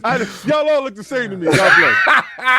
I think it was Luis Castillo with the pop up when y'all beat him. Luis, how you doing, Luis? What's up? Anyway, moving on. Shout out to PrizePicks. You already know what it is. And this is the final topic, y'all. We're breezing through kind of nice today. What is this? Here we go. We got, all right, so let's set this up. This is a shout out to, I saw this with Brad Sams. And this was an interview YouTube channel. I think it was, actually, no, excuse me, Top Gear YouTube channel. It's the car, aficionado kind of site. And they were interviewing the CEO of, I'm going to butcher this name, Rimac? I don't know how to pronounce it. But who makes like the top end electric vehicles. And it was kind of like this Uber taxi of the future. Kind of like it's Vern. I'm sorry. So someone jumped in. I didn't hear you. Sorry. No, sorry. Okay. Yeah. So it looks pretty slick. And during this car aficionado website, future Uber / taxi design thing, there was an observation. There was a Xbox dashboard in this car. So the internets was going a little crazy. So I don't know if you got a chance to see it. If y'all did, what do we think? We know we're in a post-Amazon Fire Stick world, but what are we thinking? Let's start with Hargeet. I'm actually curious. Like, I haven't even seen this. So what exactly did they show? I'm gonna send you the link, sir. Xbox dashboard inside a computer. It was completely the console of a car. different. It kind of gave me a like a 360 Blades kind of energy. But I'm gonna send y'all a link. Give me 1 second. Yeah, it was. If you look at Brad Sams, he's got the latest joint, and I'll get you. I can talk about it. All right, okay. You jump in. Well, I get the link to the guys this week, right? Yeah. And shout out to Brad for doing it. So it's an autonomous car that they have, and in these autonomous cars, what they do is they have a larger dashboard for you to be entertained. New Xbox dashboard so just you could showed watch up. Is this thing movies, you headed could to- play video games, you could do a whole bunch of different things that are available. Who's that sound like static? Anyway, as long as it ain't me, I don't give a damn. Nah, you good. So he noticed that in the corner it was HBO Max, and it was flashbacks of this. Yeah, he thought it was his joint. No, He's like, oh, no, it's not mine. It's yours. Yeah. So I'm glad it's not mine. So I'm comfortable with my audio, so I'm not tripping. all right, good. Anyway, Continue. See how messy I am? Yes, you're messy. So you can see like the HBO Max tab, but when he hit the Xbox tab, it went into a whole. It looked like a handheld tab. All right, so this is the speculation for everybody. Everybody's thinking it's the handheld tab that they're going to use this dashboard for other things, and it did look Someone's at my efficient. door, guys. All right, Okay, no I doubt. got to do you there.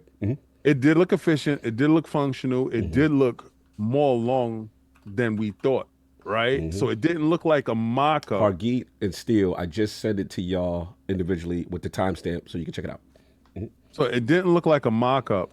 So, but it did look like something that was functional. Right, And then so the if you- little if- cursor. Right, but if you looked at it, mostly it said continue playing Halo.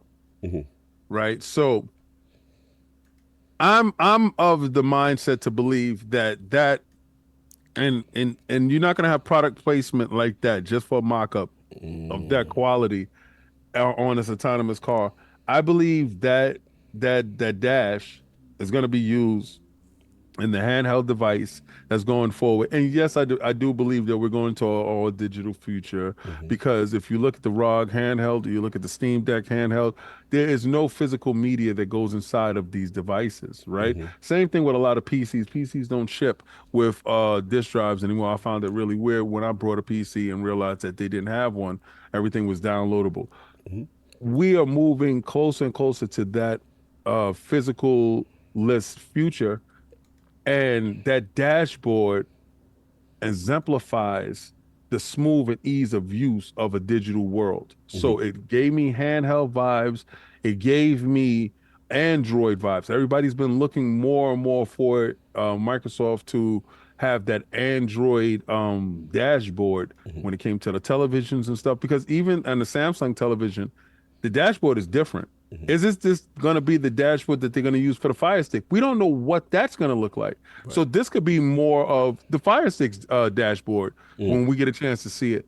We're going to have more information when the Fire Stick dashboard and the app actually launches, so we can see exactly what it looks like. And does Microsoft themselves and Xbox as a brand overall adapt this new dashboard and give the old dashboard that we have now that we cultivated with the cubes the kibosh? So, in your opinion, this is not a mock-up. This is something. No, okay. I think it's more to it. I think it's a piece of a puzzle that we're missing, but the autonomous car being what it was for showed that Xbox is, because it has to be approved. Right. All this stuff has to be approved. Every last thing that you see anywhere has to be approved by people.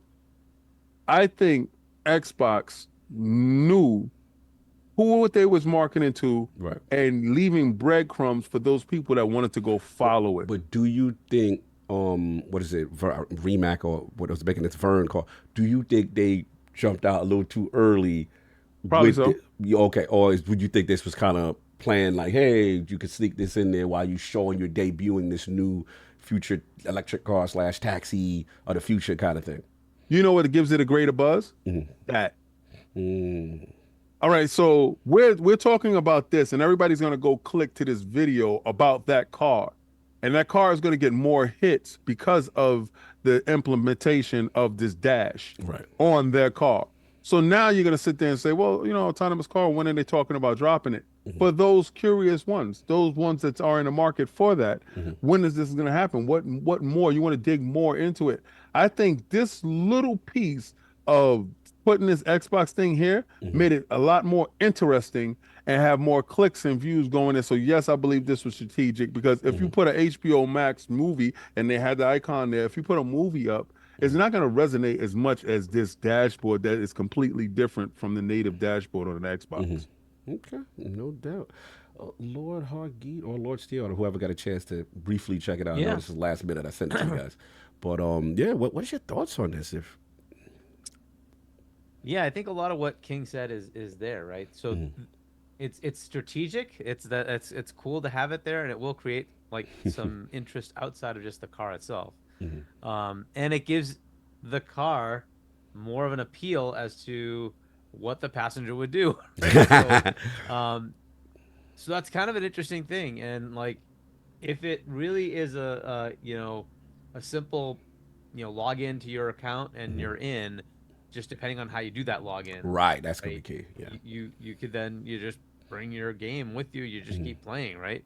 And then when you leave, it has to somehow log out, right? Yeah, that's what I was thinking. Like, are they gonna provide a controller in the whip? Like, how this go? It's gonna go. Yeah, I would think there would be. Like, there'd probably be a controller just kind of like there, and you just pull it out, and like it's permanently connected, right? Yeah, because dudes will run off with the bag. Yeah, little cubby hole type thing. Right there. Be looking for them cars. On a flight, right? They have that little, right in your seat. They have a little built-in controller thing. You just pull it out. It's got a connected cable and like does your things. But like, this is an interesting potential, right? You'd think that if you have an autonomous taxi, Uber, whatever it is, that this is something that you might want to have, right? Because there's nobody to talk to.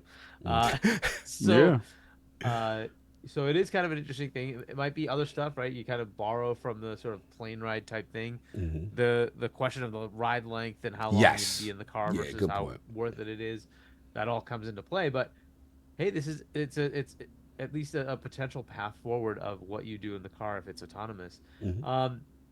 The dashboard itself looks kind of interesting, doesn't it? It's a little customized. Yes. It could be a mock-up. It could be real. Certainly there were some real things going on, but again, all that could be mocked up, right? Yeah. But like, so it is kind of interesting that they've made it a little different looking than what we have today. I wonder if that's the next gen. Maybe that's what they're looking at next gen, to kind of change the UI. It's also like, is that a better format when you look at a ROG Ally? So you're implying some mobile possibilities here. Well, but look, that's part of what we've heard plenty from Phil, that he wants to change that UI. The experience of the ROG Ally is still hampered by being Windows. Yes. And that's clearly the facts of it, right? It is, you want to get rid of the keyboard mouse-ness of it, right? It's a controller-based device. It should work as a controller-based device, and that UI looks a lot more useful on a smaller screen than your large TV, right? So that may be the direction they're going to say, hey, even if we do this for Windows 12 or whatever version has sort of an Xbox UI potential for these devices, that it needs to fit that form factor, right? It's got to also be good on a small screen, and that could be the direction they go. The minimalist, logo and all that logos change all the time, so I'm not worried about it. We don't know maybe that's what they want to do in the future, right? Whatever, right? But as far as like panels, right, the little tiles, so that looks like a much more compelling small screen format than what they have today with a very TV-like thing, right? With the guide popping out and all these other things that are all over the place. This is it looks like a cool mock-up of where a smaller device could. I mean, by smaller, I just mean like a ROG Ally, right? 7 to 9 inch screens, right? Those things. That it could work well in that format, and obviously the car, it's the same screen size. It's a small screen, right? So very cool that they kind of show that. That looks pretty nice. This is the stuff they have to work through when they're trying to make these things happen in the background. It's like it's not just simply copy paste it from here to there. It's how do you make the Windowsness not be Windowsy, and how do you make that all work consistently and cleanly in a UI that works with a controller, right? And that's the kind of stuff they have to go through. There's probably been like 100 mock-ups of what that might look like, and this looks like it might be one of the final ones. I think it's kind of cool that they kind of put it out there and didn't really say anything. There it is. Yeah, there it is. Right? Just like, have fun with this and analyze it to death if you want to. It may never happen, but there it is, right? I prefer it that way than they waste my time at their little conference. 100%. Just drop this on Twitter. Right. This don't need to be anywhere. We don't need it's out there. We don't need Jeff Keighley coming out here telling us we can play games in a smart car. You don't want the car on stage? You don't want this? Nah, that stage it costs more money to put that car on stage than it's worth. Nah, keep that car off the stage, man. Keep that car off the stage. Yeah, no, I agree. Games should be like the game showcase should be about games. I just want to talk about games. This UI stuff, perfect for a totally different audience of trying to get it to us. But I like that this is just there. It's hey, go look at this. It's kind of interesting. Take a look. And we're gonna talk about it. That's the fun part. Right? We're gonna talk about it. They're gonna get feedback, good or bad, right? And then they're gonna say, well, okay, well, this is what they complained about. Like that's kind of simple ways to put things out there and get some what's the feels of this from the community, and I think it looks pretty cool. So it also looks like they're not just showing you games that are specifically Game Pass. Yeah, so the finals, right? There's more than that, right? And that's cool because we know Phil said, hey, it's coming. We're going to be giving you games you own, and free to play would be games you own, right? So you could just get whatever you want. So you have your free plays, you'd have your games that you buy, and all of it would just show up, and you can just play whatever you like.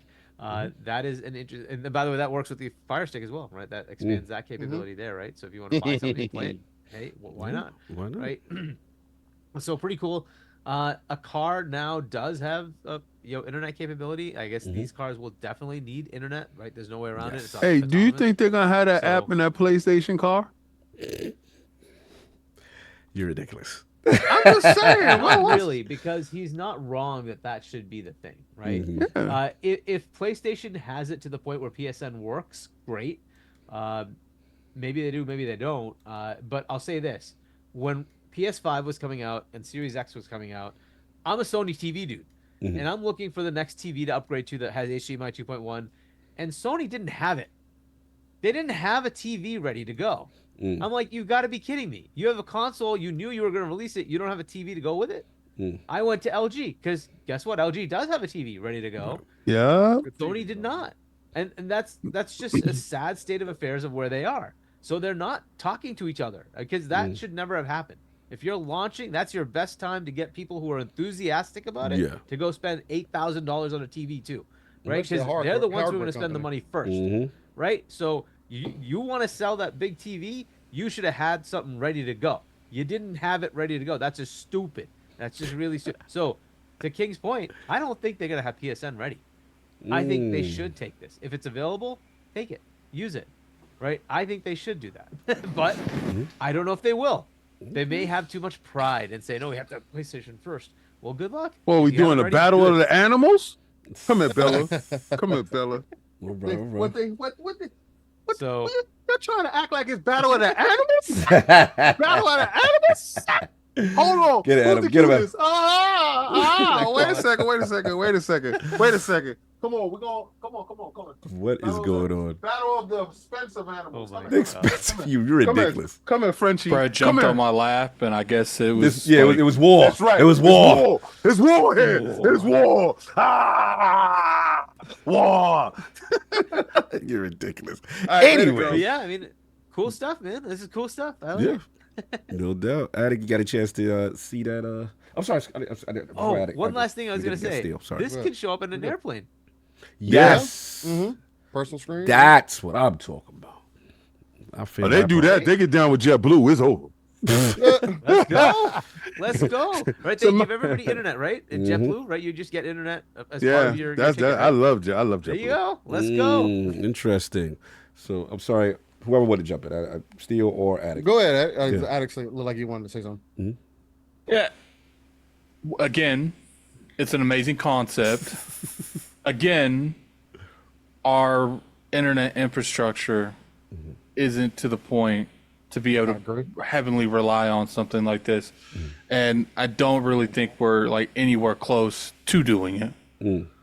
Because there's some places in the country that still got dial-up. So it's just like broadband, like fiber. It was 7 years in my area before fiber was even available in this area. And there's only one company. And it's only available like in certain aspects. It's not available everywhere around here. So it's just like, look, it's cool. And I think it's a nice concept that, sooner or later down the road is going to work very well. But again, are you opening the doors thinking you get all these new customers, but realistically, you're not. Like I said, they shouldn't do a prayer for the future. I'm gonna instigate. no, Also, it's just I Okay. do you assume that they're not going to have the customer base in, say, Europe or Asia, right? So if you were in Hong Kong, for instance, coverage is really good. If you're in Tokyo, it's pretty good, right? So you can't just assume that the customer base is just here, right? There are customers worldwide. No, I mean, but I said earlier, it's not for here. I'm telling from my perspective. I don't care about no Hong Kong. You and don't care about that. but I'm talking from my perspective because I'm me. So why would I care about someone over there that's having issue? Never mind the business opportunity. I'm talking about the perspective of in the States, because I already talked about the perspective not in the States. I understand that's the biggest focus of all this stuff. That's cool. I'm talking about from me. Here, I get nothing out of this. right. All right. So for the perspective of the people who may, do you think that this is something that could have an adoption rate for those people who have these, faster speeds and in these regions? Do you think even with the ideal situation that is this something that people will adopt to? No, I think eventually. But the thing is it's not about if you know the industry is going this way. It's how you imply it. It's how you execute it. Xbox during the Xbox One generation knew we were going mainly all digital, and they try to force that us way sooner than they should have. And what happened? It's not about if you know something's going the right way. That's one thing, but another thing is the consumers actually accepting it. Yeah, that's a good point. No, that's a good point. Lord Steel, Yeah. where we at, man? I think the importance of this, when I first saw it, I thought more so on the cloud tablet, extra other device kind of option side of it versus it just being in the car. It being in the car was interesting for sure, but it made me think about what they're working on in the background for other devices to give people that option, right? To make it as easily accessible as possible. And Hargeet essentially nailed down on those points when you think about how to make it easier for people on tablets to use, easier for people who use Steam Decks, etc., to use. That is the form format, going back to that blade style, like y'all mentioned, is the easiest to get people to see, hey, this is this tab, this is this tab. You swipe a couple times, like, okay, you press this button, it gets you to wherever you need to go, and everything is super big, easy to understand. You know exactly what you're getting into, especially if you're trying to get the younger audience in, right? Because that's the other separation that we've continued to see is the younger audience isn't necessarily, I mean, sure, my daughters they know how to use an Xbox. It took them some time, but they're used to using their tablets. And if there was some form of an app or whatever the case through Xbox, as an example, to make that pop up on their tablet as easy as possible, make it efficient to play whatever game that they're looking for, I think that that's definitely the overall goal. And that lets me know that they're actively working on things in the background, right? These are things that it's not just we may do this. Oh, we're doing it haphazardly. No, we want to do this in full force, and we've been putting R&D into this for some time. I do agree with the internet infrastructure thing. Again, I mean, I haven't done the research in at least a couple years here, but a couple years ago when I did do the research, it was most of America is still at 40 megs down, right? And if it took before that, it was like the standard was like 20 down. So if you want people to end up getting on this train, to have more accessibility, to have more options to play, or just to experience their form of entertainment wherever that they go, and it's extremely seamless. I know you guys brought a point of, what if you get out of the car and you got to sign out? I would imagine that maybe could be connected with your keys, could be connected to your profile, whatever the case may be, and it would automatically kind of kick you out and then readjust as you get back in. Real quick, Sauce, hold this 86,000 second timeout. Yeah, he get that work. I saw that. Off with his head. Continue. We already handed That's that. 24 hours is 86,000. Go scope. What happened? We ain't even going to talk about it. He know he violated, and now he got to get violated. So that's what it is. Someone violated. I saw that. That was a good beheading. Off with his head. You see that? You see that, guys? See, that's what I don't even read it. I don't know what y'all doing down there. The boy got decapitated. Just because you don't ring it doesn't mean it's not being said. No. I'm not. This is why. You see, there's always people. A little saucy. Oh, we watch it. Watching. You got. Yeah, that's it. We caught him. Anyway, continue, Steele. I'm sorry. Nah, and like AKW says in the chat, my Audi has internet, and it's just again, Sort of flex. It's sort of flex. Saw that flex right there. You saw that? Yeah, real quick. I was real smooth with that. Okay, I see what we doing. I see what we doing. Flex. Hey, that I would have lived split screen too. But it's one of those things to where, again, it speaks to the accessibility that Xbox is working towards, trying to reach more people in more ways than not. It's one of those things that you don't have to have it, right? If you don't see a use for it, don't use it. But it doesn't mean that I can't put it in front of other people who, hey, maybe it starts off, we watch a movie on this trip, and then I get done with that movie. Maybe it's an Indiana Jones movie that you saw, and then before you know it, man, there's an Indiana Jones game. Why not play that one? Hey, Rain, since we're talking premium talk, right? When they didn't know that they needed heated seats. Remember the first time you got into the car with the heated seats and the steering wheel? Yeah. And you was like, I'm never not doing this. I'm never going back. You know what? I go for me. It was remote start. Bro, remote start on the East Coast, and you the car nice and warm. Get warm before you get in. Or how about in the summertime when you got into your car and you didn't put the sun shield in your seats, the leather seats, because we talk about leather seats here. This is leather seat talk here. The leather seats is hot. And, you get in there, you got all these shorts. So what I do is I put on the cooling seat. You got the cool. That's the super flex. That's the super. But you got the option for both the heat and the cool. That's the flex. I close the door. I'll be back in like a minute. And then you sit down nice and cool. Yeah. So the same way is that, I think Xbox has built a bridge, and they're just waiting for the cars to go across it, right? So a lot of times, there's stores that you see pop up on your block. You're like, well, what's that store good for? Who's going there? But you start to see the trend starts to go, and then start to pick up. If you build it, it will come. It will go to that part where, the same thing with the first gas station in the world when dudes had steam machines. They was like, you're never going to make any money. You're stupid, Bob. Bob, you're stupid. Bob kids are good. Your kids are bad. So Xbox is Bob. And if you want to be like Bob too, you make sure you go get a Fire Stick, and you too could be like Bob. Ridiculous. Continue still. You good? Yeah, I mean that's essentially Madness. it. Again, I just love the consistency that people say that Xbox hasn't had or Microsoft hasn't had, and they've been consistent since 2017. Again, I think it's been a bit longer than that, but they've been extremely bold about, hey, this is the direction we need to go. Yeah. We have to do things differently. Obviously, the generation is changing. It's a digital future.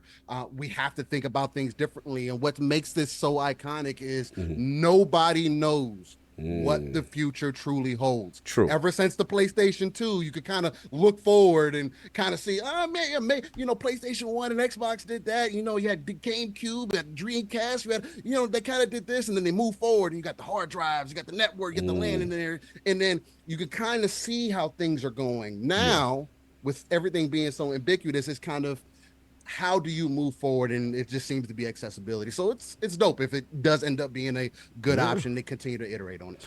Yeah, just to stay on the internet infrastructure, understand these are autonomous cars, right? They will have to be fully connected at all times. Yes. There's just no way around it, right? So the internet part of it just is kind of a baked-in requirement. Yeah. So they will only work in areas where, you know, they will get, you know, a 5G or whatever signal guaranteed, right? That's got to be there, because otherwise it's just not going to work. Yeah.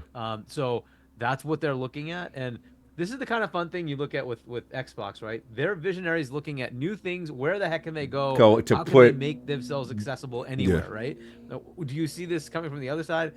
No, right? And that's the kind of thing. Like, yes, they tried PSVR, but that was.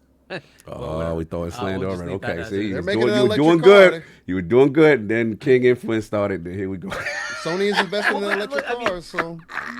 But they're going in places where you think there might be some growth. Right, There's true. Opportunity that's different, right? That is true. Which I applaud that. That's pretty cool. It may go nowhere. But at least they're trying. No, right? it's a good point. I can see that being big in Japan, though, for sure. Big in Japan, big in the East. The people that are much more mobile than we are, that sit in the vehicle, that sit on the train. There's so many options that come with it. I mean, these are the kind of things, like even trains have wireless, right? Yeah. Built in. And London if be that lit. gets better, right? So commuters, right? And you could just see, hey, how do I make the commute area? Like if it's a train, you know exactly where you need to cover, right? Yep. Right. Can you make that have good internet, right? Whether it's Starlink or it's 5G or whatever it is, right? They can work that process. All right, and that, I think that's where this is more useful. Like, yes, if you go to rural areas, it's not great for internet. If I'm in the middle of a major city, it's probably not bad, right? And that's where they could target these things and say, hey, it works here, right? If you're in, you know, LA or New York or whatever it is, you got good coverage. Why not? Let's give it to you, and let's see where it goes, right? So I think there's definitely potential, and then you don't have to have it in every place, but you can have it in certain places, and it might be that, hey, Uber or whatever says, hey, I like this, let's try this, trial it out in San Francisco, This is right? crazy. You got all the data centers right here. You're running locally within that city, and you got all the you know, the 5Gs, and you got the Starlinks, and we're gonna connect ourselves up, and we try it there and see what happens, right? There's a potential there. Right, I just see that as pretty cool, and people do commute. It is what it is, especially in that area. It's so expensive for homes. They commute, and it's like multi-hour commutes, right? It's like, hey, this could be an option. It's something that's available. Yeah, no, it's a good point. I mean, for me, I was definitely surprised to see it, you know, when I saw this whole situation and set up. I'm like, okay, I'm with King. It definitely didn't feel mock up. It definitely felt custom, you know, as far as how they were going with it. It is interesting because it's funny because I'm going to be out in San Francisco for my man's wedding. Shout out to Ty Guy Travis. He's got a wedding. And he was showing me how, like, they got the driverless taxis already out there. And he was like taking a pic. I was like, yo, that's crazy. He's like, Kyle, you got to do it when we get out there, like, so you can see what's going on. So, again, it looks like this company is kind of mimicking this future kind of setup where it's driverless, and, you know, it has the whole dash, and everything's linked to, you know, the mothership, so to speak, kind of like what Hargeet was alluding to, in the sense that you have to have complete network infrastructure to accommodate this. There's no way you're going to be able to do this without that. So it is interesting. This is one of them tea leaves that I think they were happy, you know, of letting get out, in the sense that this is top gear. This is a whole different demographic. This is like the hardcore car aficionado demographic to see. Software, huh? Right, to see an Xbox logo. And Hargeet made a good point too, in the sense that, like, you know, if you're going to, they understand, they've been very consistent that the console market is stagnant, and they have to figure out ways to grow that base outside of that. You have to put your things other places and see what happens, right? Because if you get this new audience, right, through the software, through the streaming, and I'm with Addict, though, the streaming, obviously, we're still, you know, I think they're still in beta, right? Cloud gaming still in quote unquote beta. But once infrastructures get to that point, or these regions that have those in place, yeah, why not throw it out there? Why not see what's going on as a test bed, see what the data brings back, see how many people are actually utilizing this stuff. So I thought it'd be interesting. But yeah, I will say though, to steal your point, very 360 blade-like, very minimalist. And again, those type of UIs, in my opinion, translate well to handhelds and mobile. And it seems that they keep hinting, right, that it would be nice if we did a handheld, it'd be this way. And so to me, I'm starting to see this ubiquitous future where this different kind of UI is now the universal thing that is across multiple devices, multiple mediums. And I think that's kind of, you know, the future that they're kind of planning for. So yeah, very interesting. These little tea leaves we keep getting now. We get fire sticks and we getting all this stuff. Shout out to 3-Bit. He said, brother Steele in the building, salute. And yeah, man, look, I'm a techie. This type of stuff excites me. You know what I'm saying? Just to see where the industry is going, to see how they're thinking. And again, putting their devices and where people who would never buy a console in a traditional format in these different areas and pockets. And let's see what happens. But Xbox in the whip, y'all. I'm doing that. Doing the Xbox in the whip. Something that's kind of funny there. Let's go. Dog, is that like there seems to be a hearkening at Xbox to the 360 gen, right? The games that are being put out there. It's a lot of the 360 hits. Yes. Right? If we're bringing the interface back, right? Bringing the interface back. Bring you back to the 360. This is what I was thinking. We better go further. We had Paris on. Is if the rumors are true, we suspect a generational jump in 2026. It would mirror the Peter Moore strategy of being out there to yourself for that year, whatever, with those classic titles like a Gears, Emergence Day, and who knows if Perfect Dark is ready. Let's say you got a Blade and you got an Elden. It does got that energy, right? It feels like a renaissance of 360 a little bit if they could pull this off. Right, they had Perfect Dark. Perfect Dark. They had Oblivion. Yes. In the launch window. Yes. They had Call of Duty. Call of Duty ready to go. Right, and like, what else did they have launch window? There were games like that, right? Yes. And then the follow up for that was you had Gears of War and Halo. Yes. Right, those were the Halo 3. So if those are all coming, right, and then you have the plethora of other things you mentioned like Blade, OD. We don't know when that's coming. There's all these games. This feels like the 360 gen, where they can line this up and say, come over here and play everything. And by the way, it's on everything you can see. It's in a car. It's on your Fire Stick. It's on your Samsung. It's in your LG. Go play, right? You can play all these games. Yeah, software company. Yep. That's what I was yourself. I'm gonna hit up Peter Moore. I think he giving up some of the playbook, y'all. This feels very Peter Moore-ish. This is how I used to do it. Anyway, that's all I got. So, Attic, you want to help me with these super chats, sir? When we start to wrap it, I get you the poll. Oh, you want me to do the poll question first while you get that ready? There's only a couple super chats. All right, cool. We got a member from JD Gamer. I'm not applying, I'm pointing, I'm snitching. And it seems to me that PS is never held accountable. By the way, pathetic, poor begging pony, still got no games. He chose violence. I see. He chose violence. We got a $5 screwdriver from Dr. Strange Cog. I don't need to be freaking it today because I have Saw right next to me now. And we are having some meaty turn-based combat with our swords. We got, Hey, yo. I have to take a breath after that one. Give me this guy right here. From Spartan661. Hey, King. My TX name is the same, but with an... I can't remember what that symbol is called. Underscore between my name. And I'm new to the platform and tried to DM you. I don't know how else to contact you. What?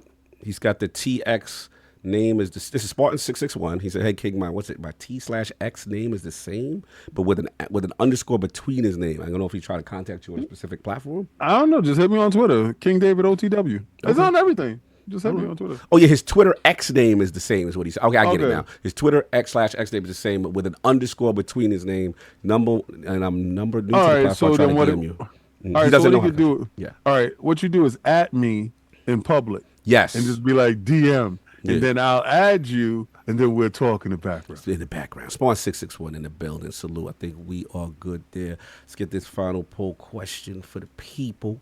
With the announcement of Xbox Gaming and on Amazon and rumors of a new dashboard on mobile and future vehicles, do you think it's a mistake for Xbox to continue to market with verbiage, no console needed? This is a hot one, y'all. A lot of people, a lot of the hardcore still. Nah, you know what I like?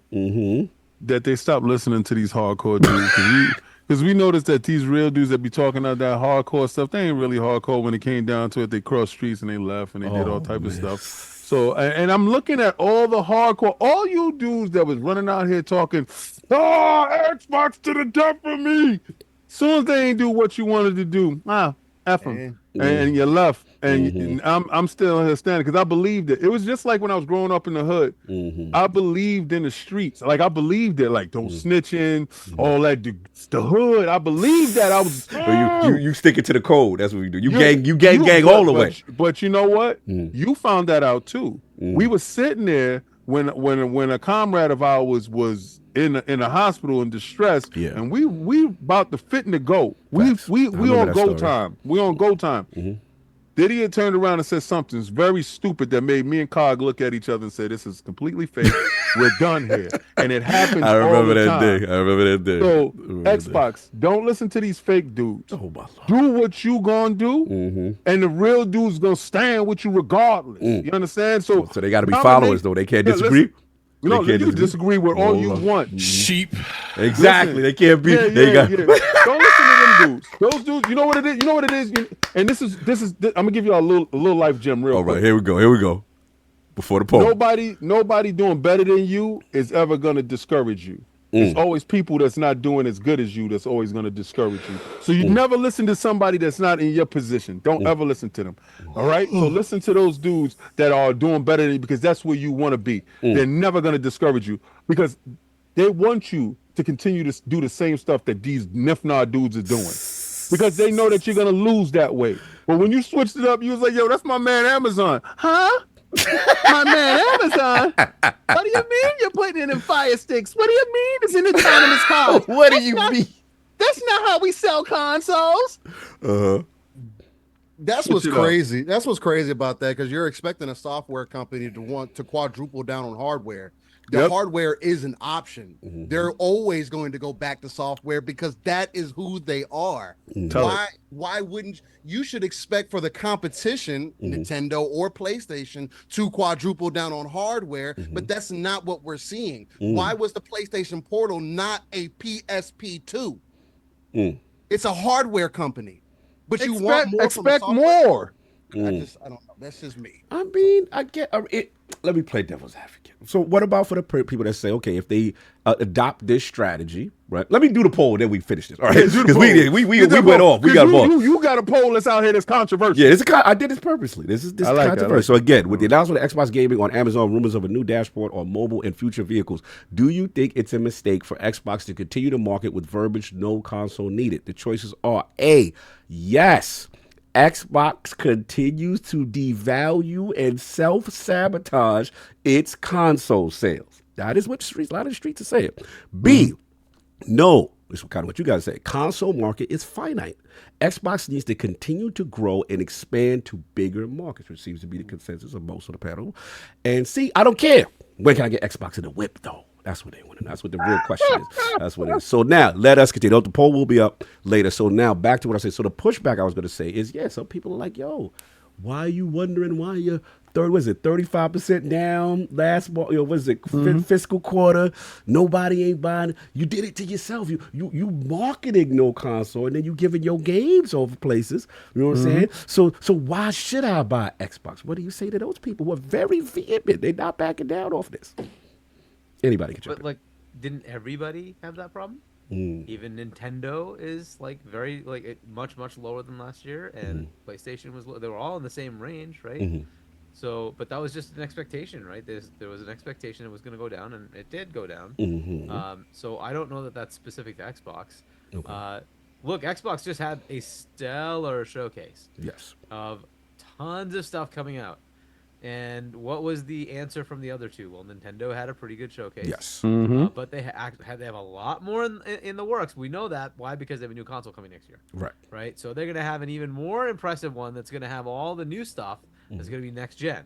Right. So we got a teaser, and it was still pretty good. Yes. And what is PlayStation giving you? Concord. Oh damn. Which okay, I don't know. So far, the people who are playing it because it's available in preview, they weren't happy about it.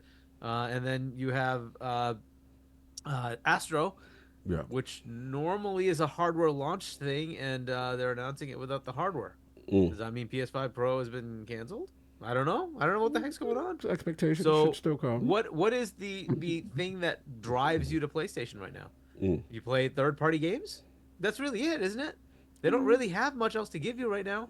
Their roadmap hasn't shown you the next 2 years. Here's what you're gonna play. They haven't shown you anything. Top half was Marathon? kind of strong. Hargeet, the top half. Come on, Final Fantasy remake but and all of it was third party. Helldivers. No, I get you. Talk about from a first party perspective. I get you. I get you there. Right? So, because look, I expect those games to be available everywhere, and plus they're going to be on PC, right? So if at some point you're going to say, all right, what is it that drives me to a PlayStation, right? I don't know what it is, right? Because if I'm a casual PlayStation fan, I don't know what the heck is going on there. If I'm a diehard PlayStation fan, cool. Then all those games are coming. All these third-party games are coming. That's awesome, right? Right. But if you're a multi-platform person, where's the enthusiasm? On Xbox, and then Nintendo's showing up. Right. It ain't on PlayStation. Okay, that's kind of their problem. So, Very so the spicy. idea that the console is the market, it isn't, because profit-wise, Xbox is killing it. Nintendo's been killing it. The profits. The issue is them telling us their profits aren't enough at PlayStation. Right? They've been in decline. That's their statement, not mine. That's their statement. Okay, I see what So you're doing. if they're having issues with that, what do? You find a way to get more customers. How do you do that? Well, either you sell more of the same thing, but that isn't working. Okay, then you got to go elsewhere, just like what Phil was saying. So what are they doing? They're putting their game on Nintendo Switch. That's what's going to happen, right? You're going to do that, and so they're going to have to go multi-plat.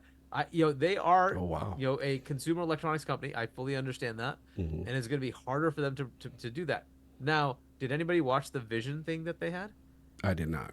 Please tell me. Okay, so the entire Vision thing was about this thing called Condo. It's about emotion, and it was all about their IPs. They didn't mention anything about TV, about their Blu-rays, about their console, none of it.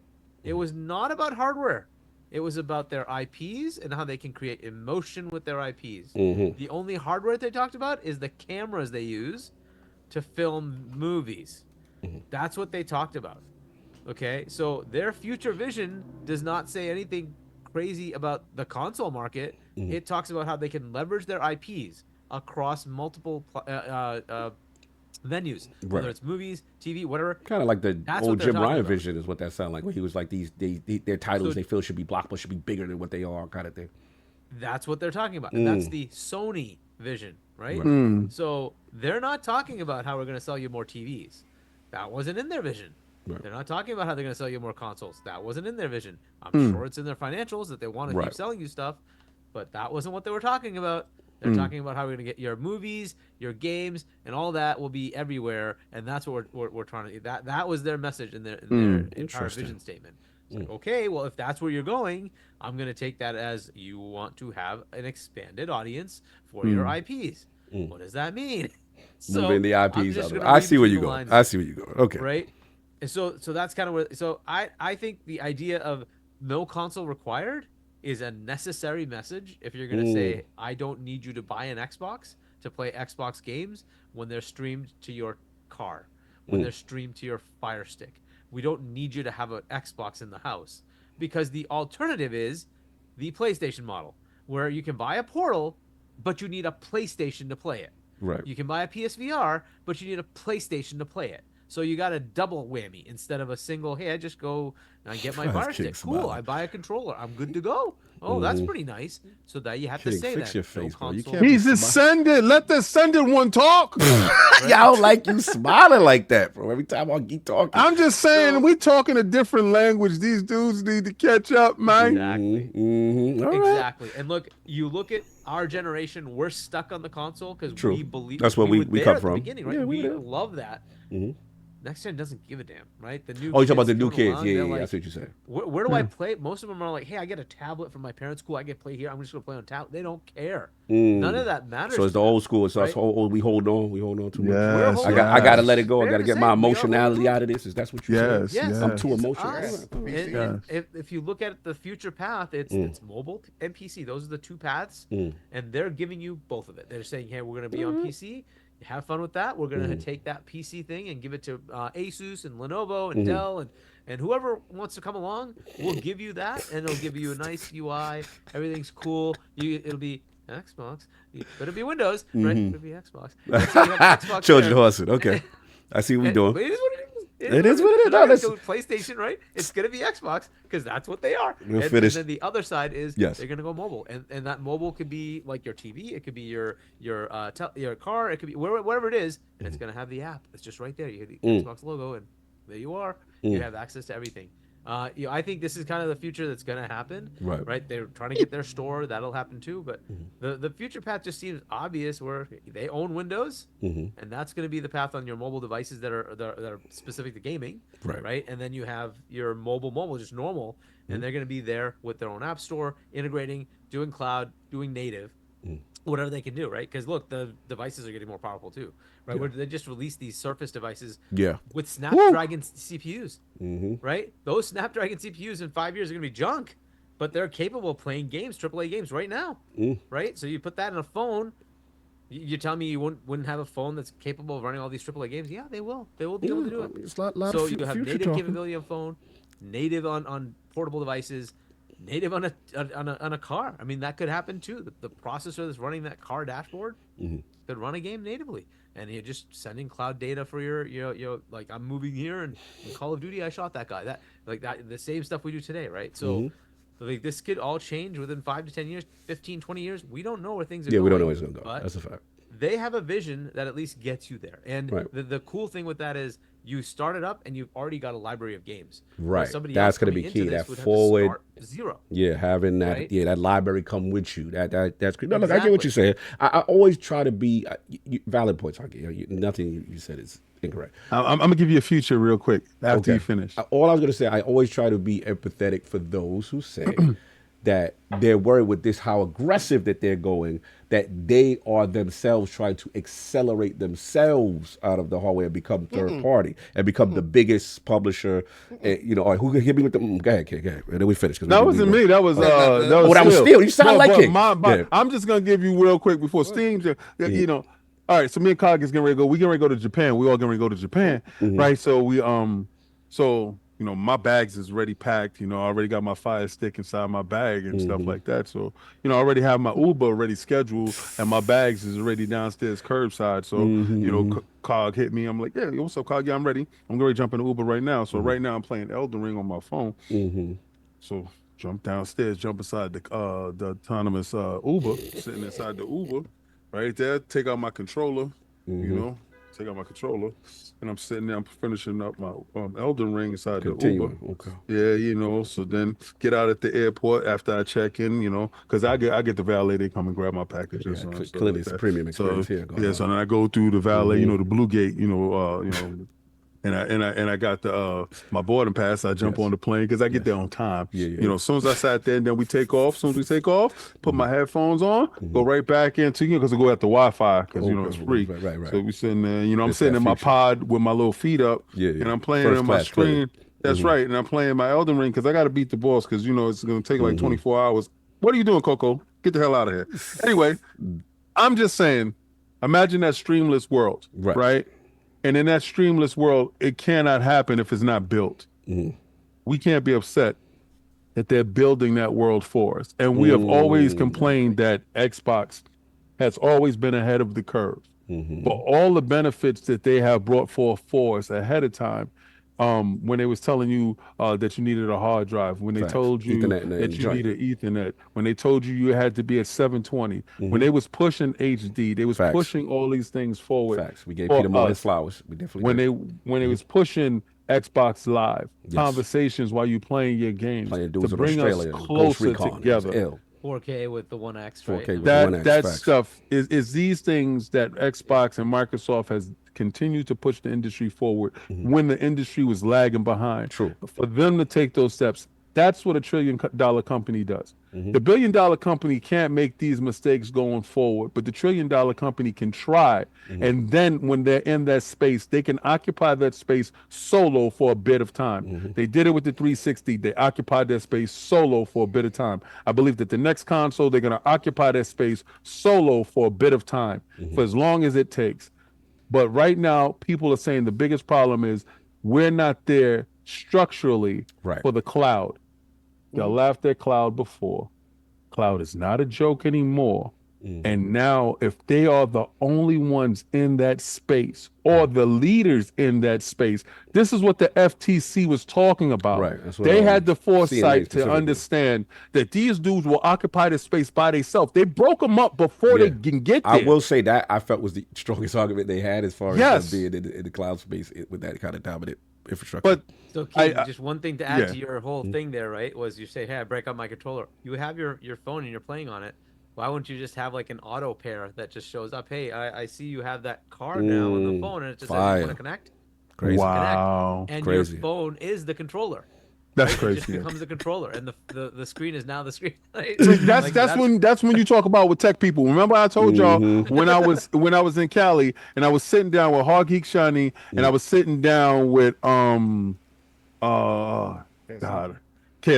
Thank you, appreciate you, sir. Because you know how big these brains are. And I sat there and I got a chance to watch Keasante and Hargeet talk, and I just shut up. Because when great minds are speaking and the stuff that they were talking about, I was just trying to soak up as much information as possible. These geniuses that are sitting in front of me, they see the world completely different. And hey, man, I'm just a novice living in your world. So I just wanted to let you know I appreciate it. I did a whole video about you. That's what's up. Appreciating you. Yeah, that's what's up. No doubt. So we all satiated. I'm sorry, Steel, get your balls off. The one thing I was going to add on real quick is the biggest reason I say about to the whole point of Xbox getting out of the hardware space and that being a fear for people. Yes. I think what Xbox is and what Microsoft is doing is alleviating themselves of feeling like it's a necessity to depend on a console hardware or to depend on any hardware, which is going to in turn allow them to be more creative if they want to make their own handhelds in the future, if it's through their partnerships or even if it's their own device. I know King was making the point with it, taking it from the phone and continuing that experience, but what if I don't have to? What if you don't have to do that? What if you could just keep your phone in your pocket and I give you a device like your Steam Deck, like your ROG Allies that you can carry wherever, and it just does what Hargeet was speaking to, where seamlessly connects to a screen, and you could just look up all of a sudden and be like, oh, I already got the controller in my hand. I don't have to pull out a controller because everything is connected already. Kind of similar to what the Switch what the Wii U and whatnot was doing previously, right? It's just the freedom, I think, was what Microsoft is searching for more than anything, versus where you're seeing the other players say, oh, see, right now we're so worried about whether Switch 2 is truly going to do backwards compatibility. That's not set in stone yet. Now, if they do, they're going to sell 200 million consoles probably. But without that being set in stone, and that's going to be one of their key things, it's only PlayStation and Nintendo that are still relying on that, and PlayStation has already showed you they have achievements on PC now. They want to become more versatile as well. They want to build out their ecosystem. It's going to become an ecosystem war more than anything, and reaching as many people as possible. So. No doubt, and I'll just end it with this, and let's Alice take us out. One Place Jedi said, Cog, the problem is people thinking Xbox is talking to us. They are not. They are talking to our kids. Interesting. Trying to, yeah. Interesting. Addict, get us out of here, man. Any other super chats? Any final thoughts? So we can roll. Super chats? No, we're good on super chats. All right, no doubt. Lord Addict, Wick. Well, actually, let's say bye to the guests first. Again, salute for holding us down. The duo. Let's start with my man Steel Rain making his debut in the realm. Unofficially, we're going to do it right, though. We're going to get it right. The reason say this was last minute, but it came together. I appreciate you taking the time, brother, for working with us the last couple of weeks or two to make this happen. It's long overdue. Where can the fine people find you? What do you have going on, sir? Well, you can find me, Steel Rain. That's I, Steel Rain I. That's C is a 7 everywhere. Google's the easiest place to type that information in. But I do frequent the streets of X, otherwise known as Twitter, and the Xbox ecosystem, just because it works so well in tandem between the PC and the console itself. Sounds like a commercial, sir. I'm watching you. A little bit. It sounds like you're very well funded. Also, every Saturday morning, I do host a non-console centric platform known as Living Split Screen, covering everything going on within the gaming industry. We pride ourselves in taking that RTS approach, where we pull ourselves out of the world, look at the darker crevices of the map, pull our resources together so we can not only build up our own foundation, but also the foundation for those 2 to 3 billion gamers that Phil and Sarabon has been talking about here as of late. And with that being said, Lords, it's always been a pleasure to tune into you guys. You guys remind me so much of my crew when I was coming up, and you guys gave me the representation that I was looking for when I first when I jumped to the space 3 years ago, that I felt was extremely lacking, right? The culture in gaming, I feel is extremely important, and you guys represent it well. And it's nothing but love, and I greatly appreciate being on with you guys, man. So much love. Much love, man. Love your energy, bro. You bring it all the time. And I like you be about these games. That's why I like you the most. Like, you be about these games. Because we posted stuff, and you was one of the few people. I was like, oh, I got a Naraka Blade Point, brother. Someone that knew what I was talking about. I was just so happy. I was like, yeah, see, he don't be just talking. He be actually playing these games. So I really respect that about you. And yes, we going to do it right. The red carpet treatment official. Just be patient because the schedule be crazy sometimes. But we going to make it right, brother. I appreciate you. Send some love to Pong. That's the homie, too. And I love the vibe y'all got. It's split screen. That's just the two. Y'all have guests there? The thing about y'all making that a one-on-one. Okay. 4 or 5 hours, 6 hour. He's like, we ain't doing it. No. This is the thing. This is the crazy thing. Let's go. Pong, I don't know. We started off trying to limit ourselves doing 2-hour podcasts and whatnot. Yeah. But since me and Pong, we don't stage anything. We don't talk about anything in the background. Like we'll go back and forth in DMs about news and stuff like that. But since we can't chop it up during the week, life is always pulling. So this the time y'all get to build. We really get to on a Saturday morning. I mean, all our shows are 4 to 5 hours long. Just the two. Already see what it is. Okay, guys. And I'm telling, it's when I look across the space, and I'm not talking about, hey, we go down at some point. Yeah. No, it's high octane, live, raw, and uncut. There's a reason why I put that as the motto, especially for myself. Is this isn't something I put on. This is, you see me in person. We bout this life. This is what you see is what you get. 10-10. So that's just what we do, man. We love the industry. We love everything that's going on. And overall, gaming is the passion, it's the hobby, and we treat it that way. That's what's up. Salute. No doubt. Steel Rain in the building. Put the link in the chat. Go check them out. And of course, we got family to the realm, our traveling brethren. You already know my man Hargeet. Wid, in my opinion, should be the best seller right now out on Amazon right now. Go get that. Go get that. You already know what it is. We got to go emerge. You got to make them emerge. We got to get that emergence. Talk to them. Where can the fine people find you? What you got going on, Hargeet? Yeah, so definitely check out the book if you're interested. It's a sci-fi novel. Check it out. It's links in the chat. Chani.us. It has all the links to all the Amazons and Barnes and Nobles and all that. Are we still able to get that flash shirt? So check it out. The other thing. If I get it, can I get another Iron Lords shirt? I do have merch. If you want to get it, it's at that site as well. And if you want to get a signed copy, that you can buy that over there as well. Yeah, that shirt is clean. I love that shirt. Continue. Yeah. And then the channel, my channel is Hargeet Chani 1, so you can subscribe if you want to. Nice. I put up a whole bunch of reaction videos from wait. Hargeet, we have a channel. Yeah, I've had a channel forever. I did not know this. I kind of stopped using it when I was part of Game On Daily, but now that Game On Daily is dead, sad. Salute to the homies. But so then I'm just putting stuff on my channel. So youtube.com/HargeetChani1. I see it right now. Boom. So subscribe if you want. I put in all the reactions from the fan. Well, pretty much all of the reactions from all the announcements at FanFest. And man, that Gears one, it's at like 60,000+ views. Hey. It's crazy. Hey. People loved E-Day. That was the big announcement of the showcases. So man, that thing is blown up on my channel. But yeah, check that out. Subscribe if you want to. And then I will be on in a couple of hours at 6 p.m. US Eastern on Games Talk Live with Fonz on Fonz Gaming is the channel. So check that out. No doubt. And then it'll be back to Boom on Double Barrel Gaming on Wednesday, 7 p.m. US Eastern Time. We'll be doing primetime gaming, and then I also do the podcast Night Shift with Doodle and C Money, and that's On Point for Gamers. On Point, and that's Friday at 7 p.m. US Eastern Time as well. Salute. So check that out. So look, I put both their channels in there, man. Hargeet and Liver Split Screen. Go subscribe, realm. Go hit that like, hit that subscribe. Send some love, man. Got some good content creators in the realm talking that knowledge and that passion for gaming. That's what we like. Lord Addict, where can people find you? What you got going on, sir? You can find me on Twitter at Lord Addict ILP. You can find me on YouTube at Gaming Addict. I will be posting regularly there again this week. I stream usually in the afternoons at 5 p.m. on Addict Arena. It's going to be a pretty crazy coming up week for sure. Good to see you, brother. We know. Always a pleasure to have you in the realm, seeing you back in your Attic Arena, the new fighting game channel for all the community, right? That's the my community, they're pretty much forcing me to play Tekken. I heard it's the home of Tekken. That's what I heard. I wouldn't say the home of Tekken. There'll be Tekken played. I got to play 3 hours of Tekken. That's all.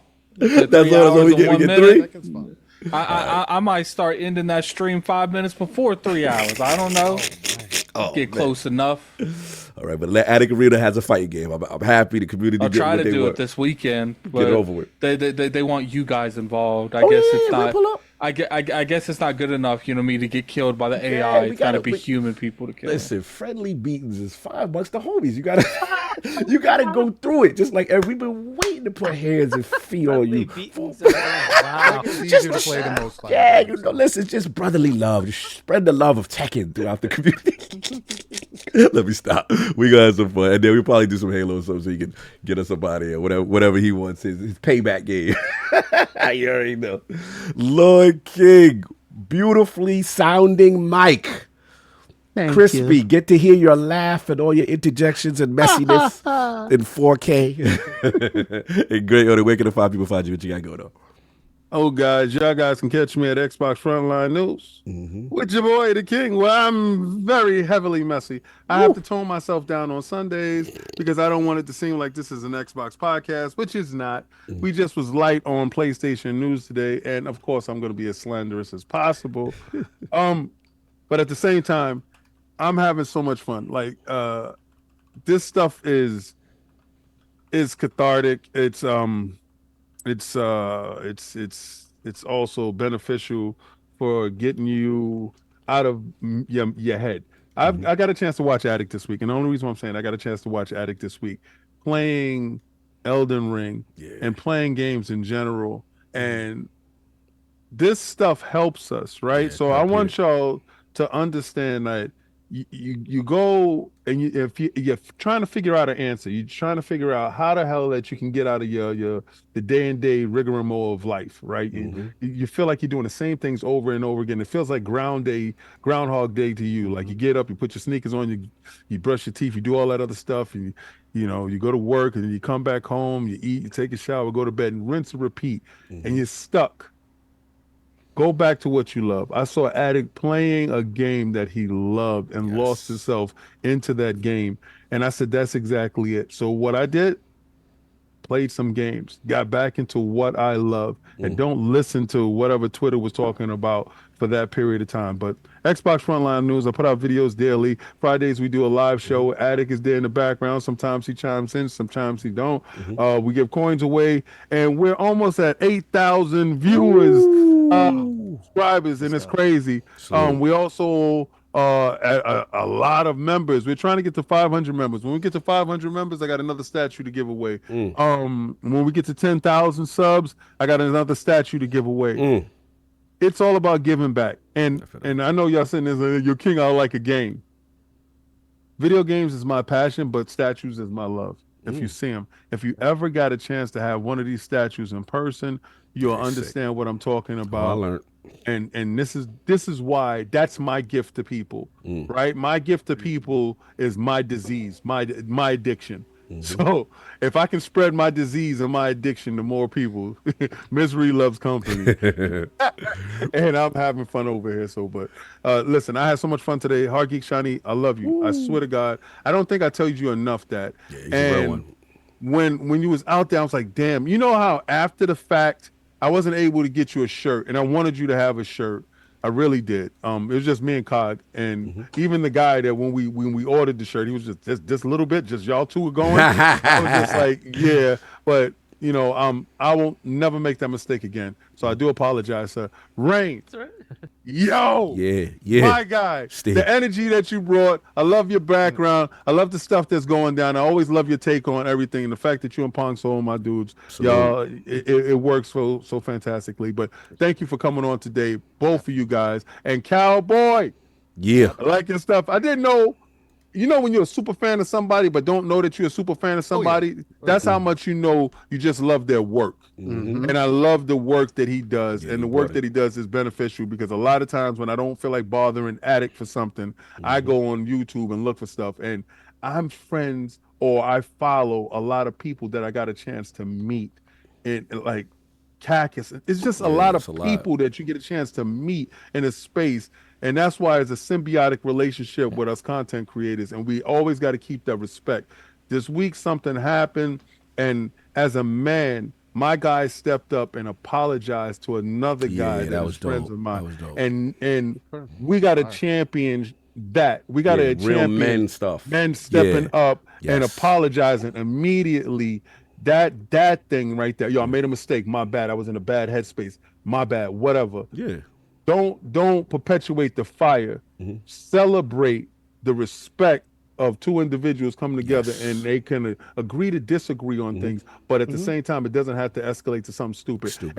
And he still follow me and I still follow him. Salute. Yeah, I know both parties. It was dope to see a resolution between two people we really respected, able to clean that up. So that was dope in the community. Again, salute to the legendary Fighting Cowboy. So much love, Souls community, and what he does, and to bless us with his time. He gave us extra time. He was more than he says. So he was having a good time, and that's always good to see. Of course, still, man. Again, love. See you in there. We'll get you back the right way. And of course, Hargeet Chani in the building. Anything else I forget before we get up out of here? Press that button. No, I'm sending you guys to random streamer Cog has subbed. So random streamer Cog has subbed. You getting some love today? I don't know who. There's no one on. What's the name? You don't know the name? I think it was. What's the name? Sending you to someone named Cassie Plays. Cassie Plays. Oh, Cassie's dope. Cassie's dope. I don't think that's the same person. It's like Cassis Plays. I don't know. But go there. Go over there. I want to see some ILP raids. ILP raid in the chat. Everybody enjoy your Sunday. I'm going back to bed. Thank you. Yes, Addict. We about to go. Hargeet, I'm trying to buy your book, but all right, we're going out. Outro. Peace. Your name ain't Ken Lizito.